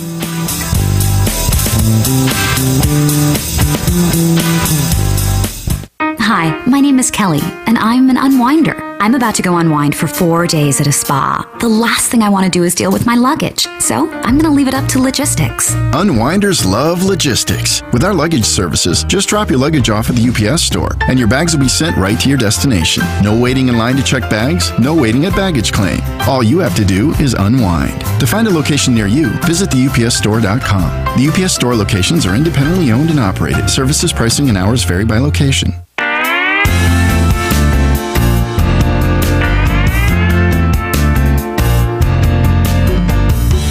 We are back in Ogemaw Heights for the final quarter of tonight's Big North Conference action. The Petoskey Northmen leading at this point by 20, 38-18 as we get the fourth quarter underway here. Third quarter, pretty close scoring. Northmen only winning that by 2 points, 11-9. Mm-hmm. So... It has to deal with, coaches sees we're up by 20, and he's going to let those other girls play. So, it's hard to sit on the bench for 3 quarters of the game and come in. So, hopefully, this fourth quarter, they got a little warmed up. We'll see some more scoring from them. They miss a layup. That's the Falcons do. They get the ball back underneath their own basket. They pass it in outside the 3-point line. Coming in, shooting, and that is Shelby Killinger who puts the ball in the hole. And they're pressing the second stringers, which is a good thing for the Northmen. Skolden with the ball. They get it across the line. That's Van Worden. Into the middle and over the right-hand side to Larson. Larson brings it across to Skolden. Skolden puts it up off the glass, misses. Rebound by Beecham. And diving at the lane, looks like a tackle almost. Going down with the ball is Asia Abram Craig. But there were some hands wrapped around her ankles when she went down with it. The ball's going to the Falcons. Looks like Liz Frazier came in for Asia. And we have also Katie Lewis. Oh, they're going to let her go in. Katie Lewis going in for Hannah Skolden.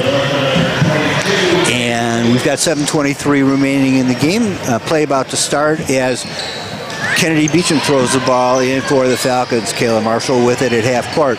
Marshall going down to the right-hand side. Stops, gives it up to Killinger. Shot goes up off the backboard, rebounded by the Northmen. It's Van Worden down the left-hand side. Stops, and it's knocked out of bounds by the Falcons. By Shelby Killinger. She's kind of like one of those feisty players out there, you know. You don't have kind of anything like the against feisty revenge players, do you? No, I like those girls. Okay. I like to mess with them. All right, ball in now for the Northmen, and it is Fraser with the ball out on top. Fraser brings it in a little bit, backs back out again. It's being closely guarded by Marshall, who taps the ball out of her hands. But Fraser gets it back. Marshall falls down, and as Fraser turns around to go towards the basket, There's a foul called on Shelby Killinger. That's her fourth. I was going Team to say, 6. Killinger came up to solidify the defense, but she was a little too solid. So She's kind of like those, like she likes revenge. So, you know, if you stole the ball from her, then she's going to try stealing it back with a foul. But that's usually what happens on those revenge plays. Van Worden with the ball over the left-hand side to Lewis. Lewis curls, passes it back outside to Van Worden. Van Worden at the side passes it in to Larson, and she puts the ball in. So there's great feed by Alyssa Van Worden. You know, she went up for the fake and got around and, you know, made that opportunity open for Larson. Kelsey Killinger quickly down the court, puts the ball up, misses, and it's rebounded by Larson. And looks like there's a hold. Tied up. Maybe a foul. It was a foul on Kelsey Killinger, the sister. Are they shooting? It looks like they're shooting. 17 fouls. Yep, bringing the ball up the court here. So that is going to be a free throw opportunity for Jamie Larson.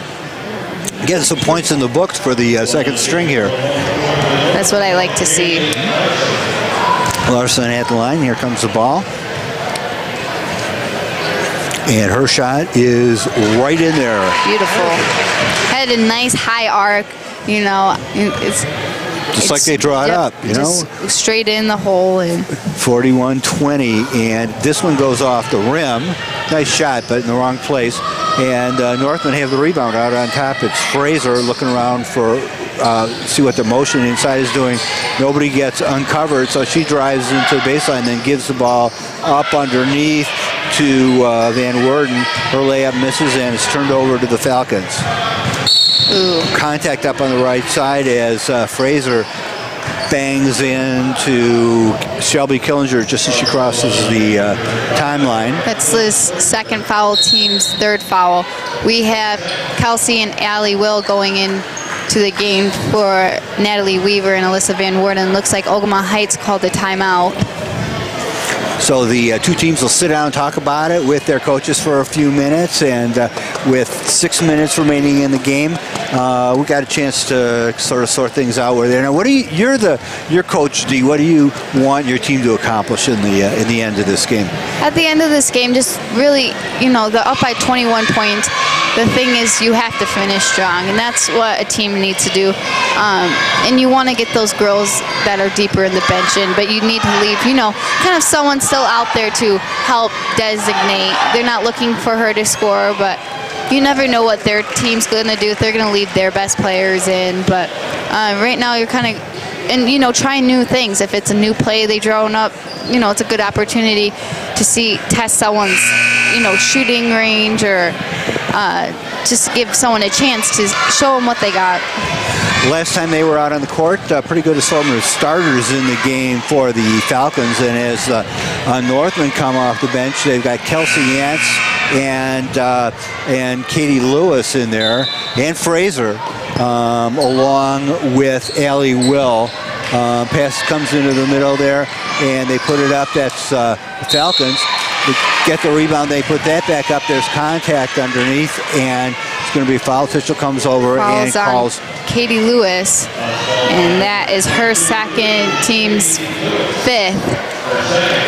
Going to the line is Kelsey Killinger, and her shot. Nice high arch on that one too, but it's a little too high. It goes off the bracket in the back. Good thing they don't have low ceilings, so we have these shots with these high arches. There you go. All right, another opportunity for Killinger. That's Kelsey Killinger. This one misses and goes out of bounds. And Kelsey Yance. Kelsey on our team brings the ball in. They pass it up into the forecourt there. That's Will all by herself, but as she tries to pass it in the middle to Larson, The defense comes in and knocks the ball out of bounds, but it's going to be a Northman ball underneath with Lewis ready to bring the ball in. 5:47 remaining in the game. Pass comes into Ants over on the left-hand side. Ants drives underneath, hooks the ball up, but right over the basket, and rebounded by the Falcons. It's actually that shovel move that she has that I think she's about 50-50 with. Ooh, and a three-point shot goes in from Shelby Killinger. That's her second three of the night. Turns around as they're making a lot of passes now. And, trying to bring the ball up without dribbling. Ball gets up into the forecourt. It's Fraser. Fraser calls the play out, I think, holding up a couple of fingers there, and Ants cuts towards the middle, then backs back out. Ball goes to Ants, and it's knocked out of her hands by Kennedy Beecham.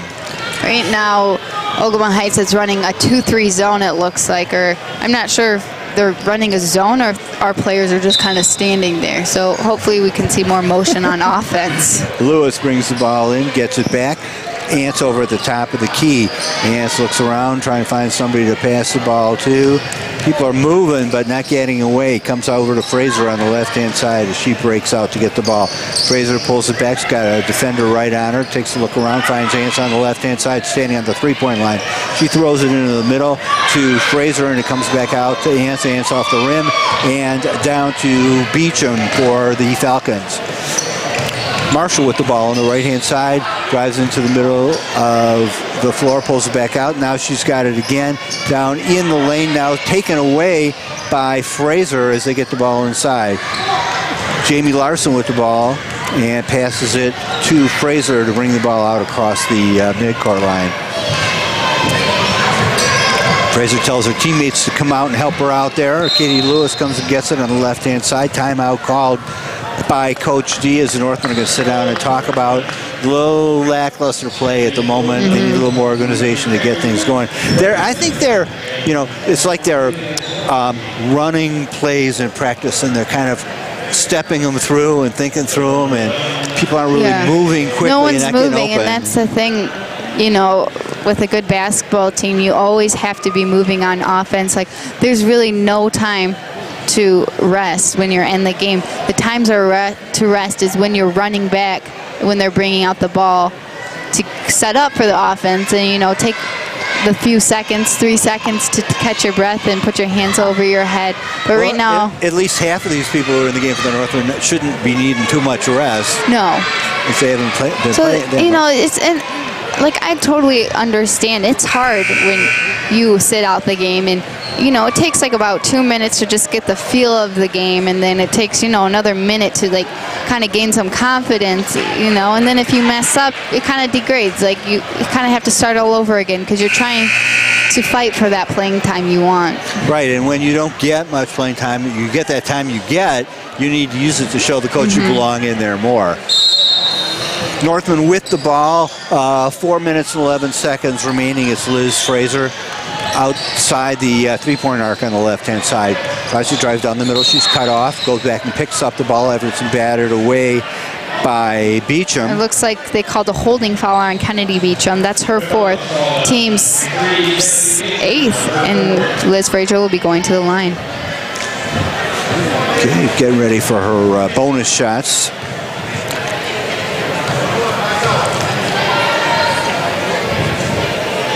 First one goes in, and this is a 1-1, right? So yep, so she gets another opportunity.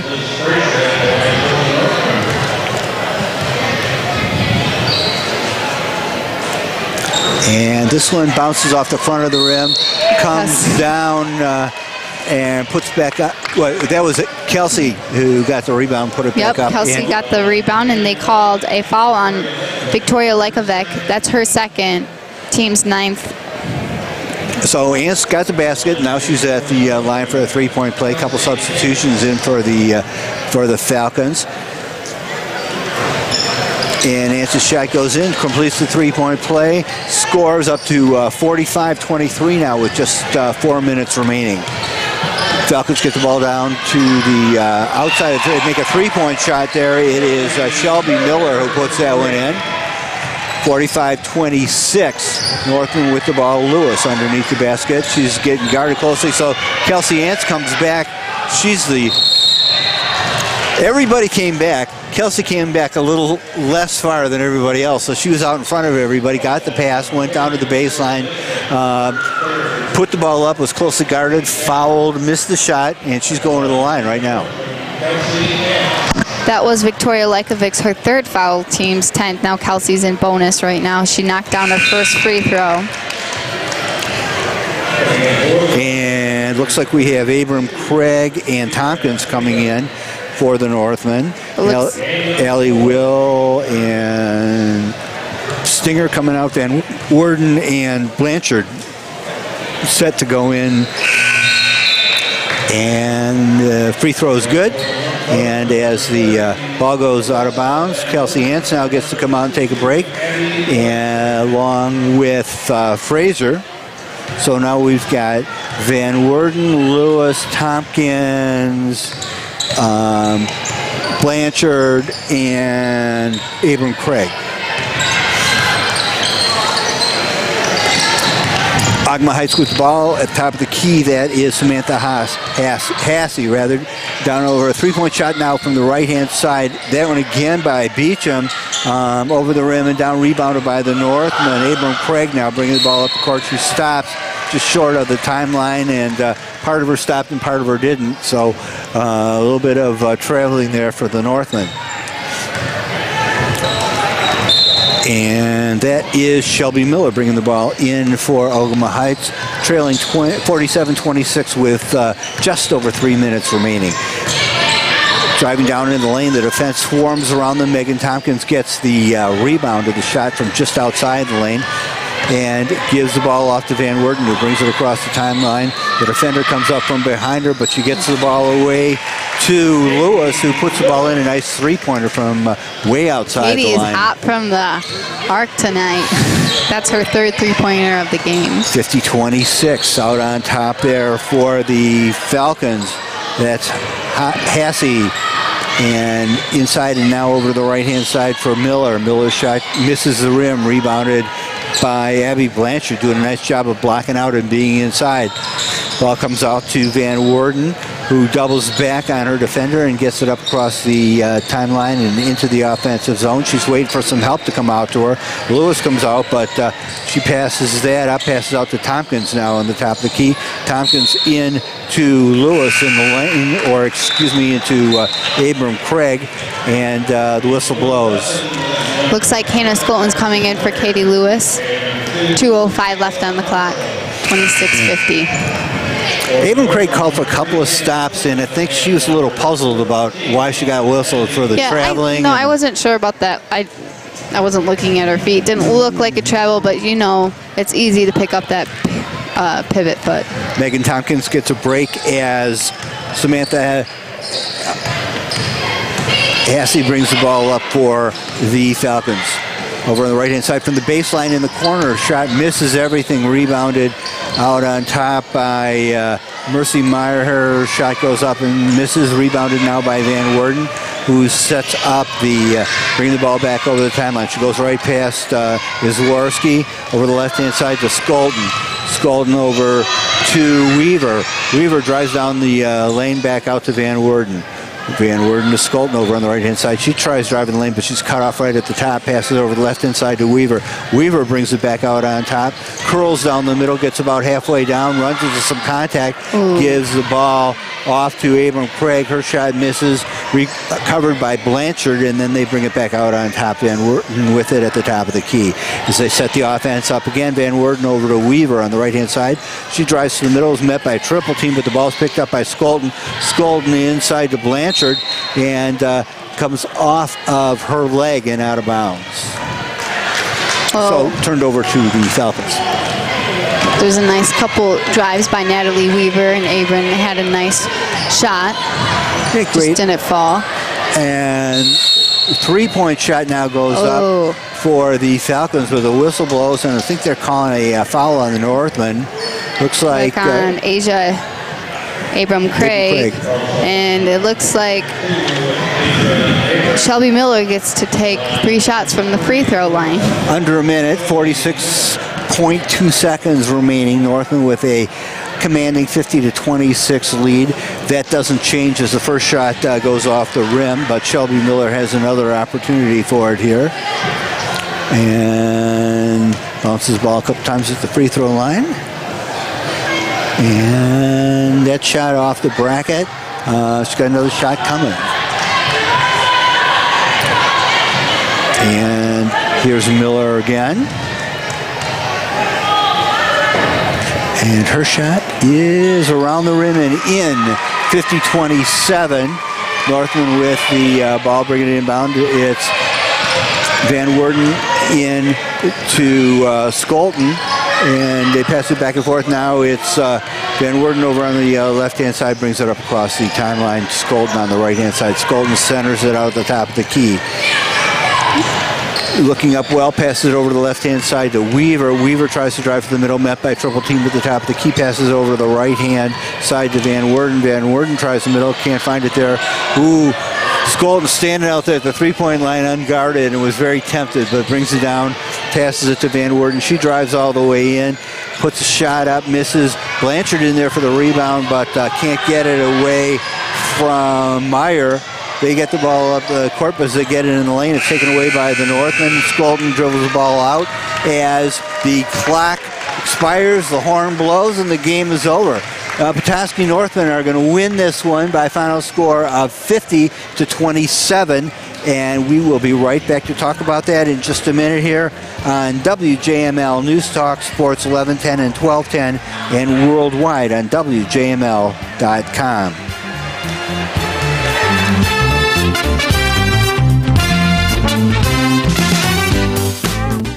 January brings snow, north wind, and plenty of chill.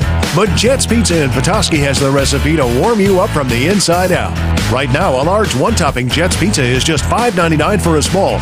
Or feed the whole ski team with a large one-topping pizza for just $9.99. Like an extra kick on your pizza? Ask for Jet's exclusive bold pepperoni with big, spicy flavor. Find and print valuable coupons at jetspizza.com and let's get Jets. Let's get Jets.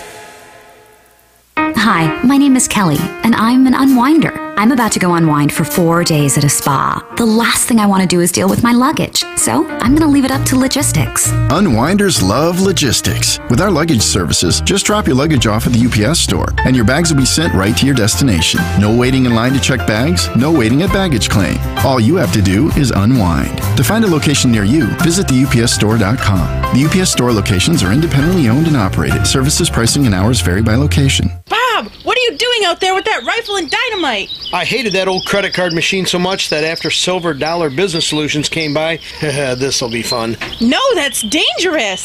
Oh, we don't need that old thing anymore. Silver Dollar Business Solutions got me a better system and lowered my rates.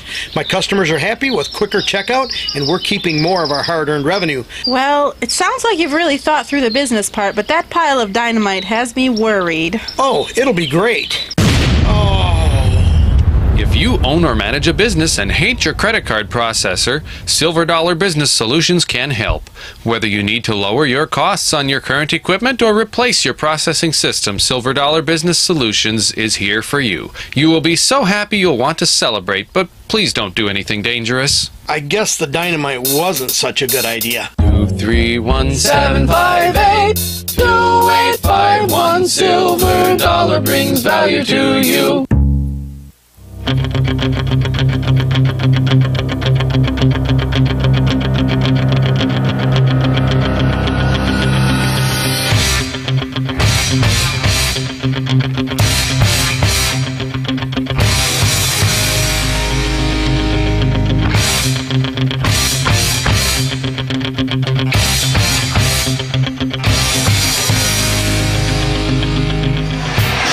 We're back here at Ogemaw Heights as we change halves here of the doubleheader.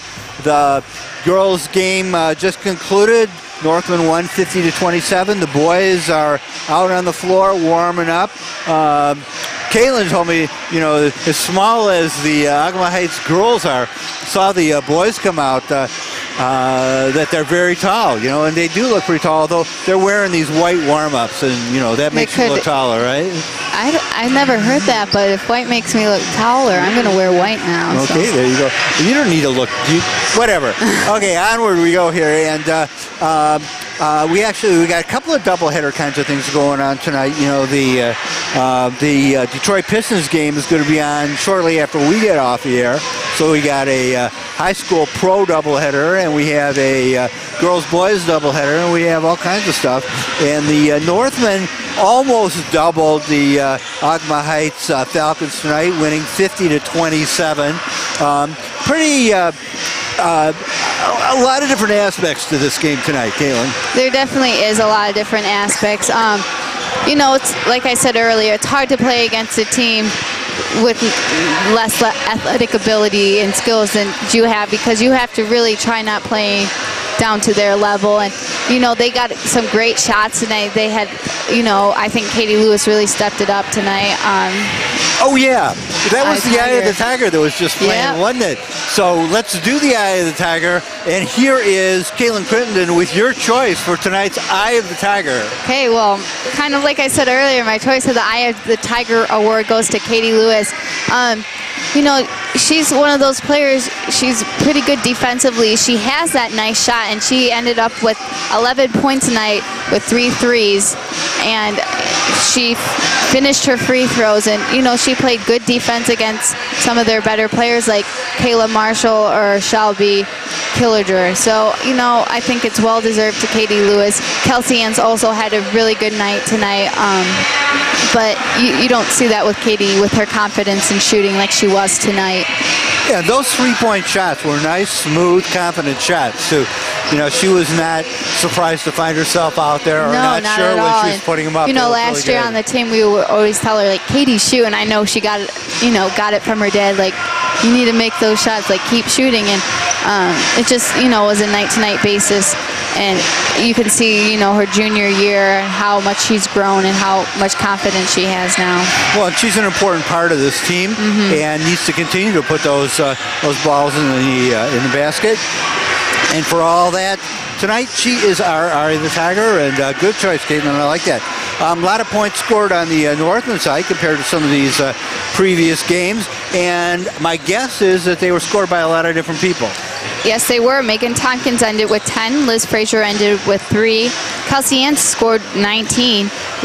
Jamie Larson with 1. Katie Lewis with 11. And Alyssa Van Worden with 6. So, we got a lot of different players scoring. And Kelsey Ann, she played a great tonight with, the energy she had out in the court.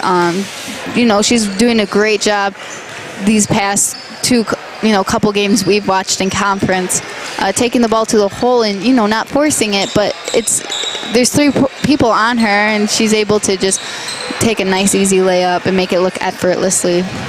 Yeah, good moves inside it. And with that, she could have had twice as many points. I mean, she had a number of other open opportunities on the baseline, too, that I don't know whether it was a matter of composing herself and getting the ball in there, or just, some of them miss, But can't complain with 19. No, you can't. That was outstanding. And, of course, she had the shot of the game at the end of the first half, too. So that was very amazing. Did we get through all of them? We all set?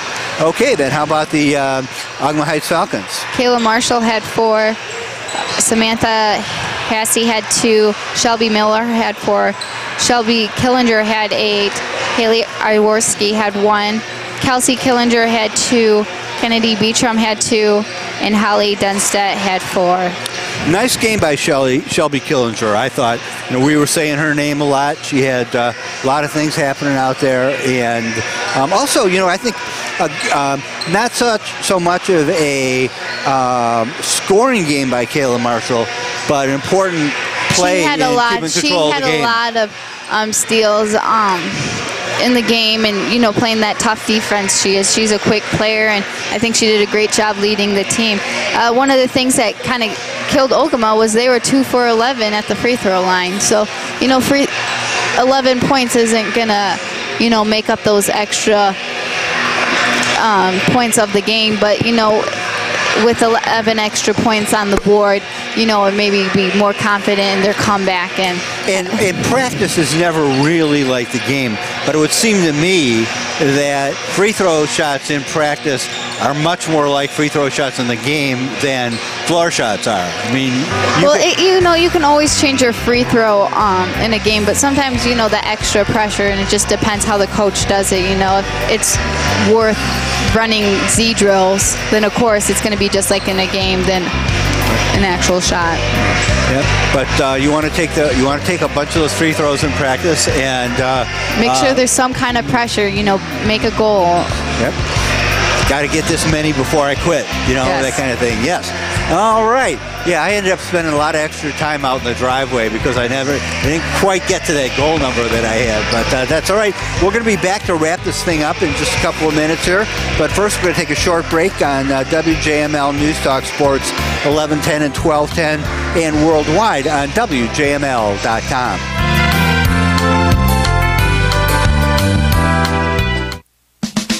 Parents, remember that big hit your kid took during the game? The kid probably doesn't. So after the game, watch out for signs that a concussion may have taken place. Signs and symptoms don't always show up right away, so learn what to look for.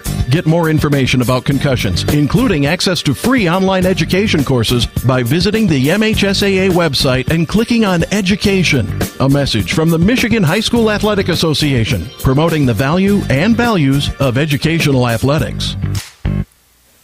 Things have perked up in downtown Alanson with the all-new R&R Cabin Restaurant. Chef Randy Cole and his partner Ruth invite you to stop in for a jumpstart breakfast or a delicious lunch of gourmet sandwiches and homemade soups. This Friday, try R&R Cabin's Friday night fish fry starting at 4 o'clock. Fill up on a great meal and top it off with a cup of freshly brewed coffee and one of many homemade desserts. Now open, try the all-new R&R Cabin, located in downtown Alanson. Call for today's special at 231-203-2012.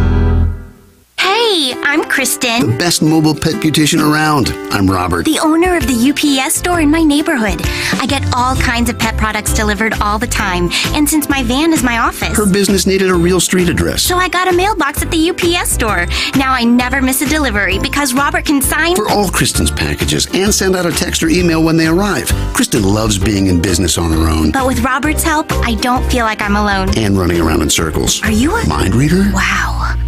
To learn about mailbox services at the UPS store and to find a locally owned center near you, visit the UPSstore.com. We love small businesses. We love logistics. Your Petoskey UPS store is your certified packing experts. Locally owned and operated and located in the Mitchell Street Plaza near Radio Shack. Mention that you heard this ad and you'll get a 10% discount on in-store custom packaging.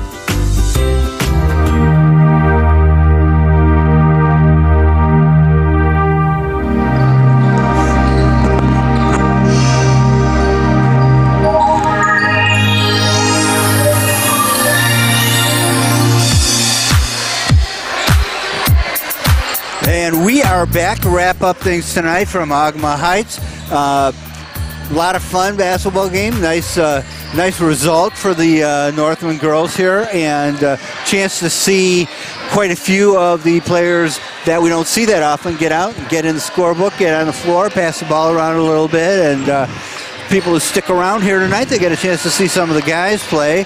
A nice little added feature after the main event, but it's always nice to see. We have a lot of features. We had the throwback game, we had a doubleheader at Cadillac, and now we have another doubleheader. So then homecoming's going to come. There you go, and I think we'll probably have another doubleheader somewhere down the schedule too. So, but very nice match tonight.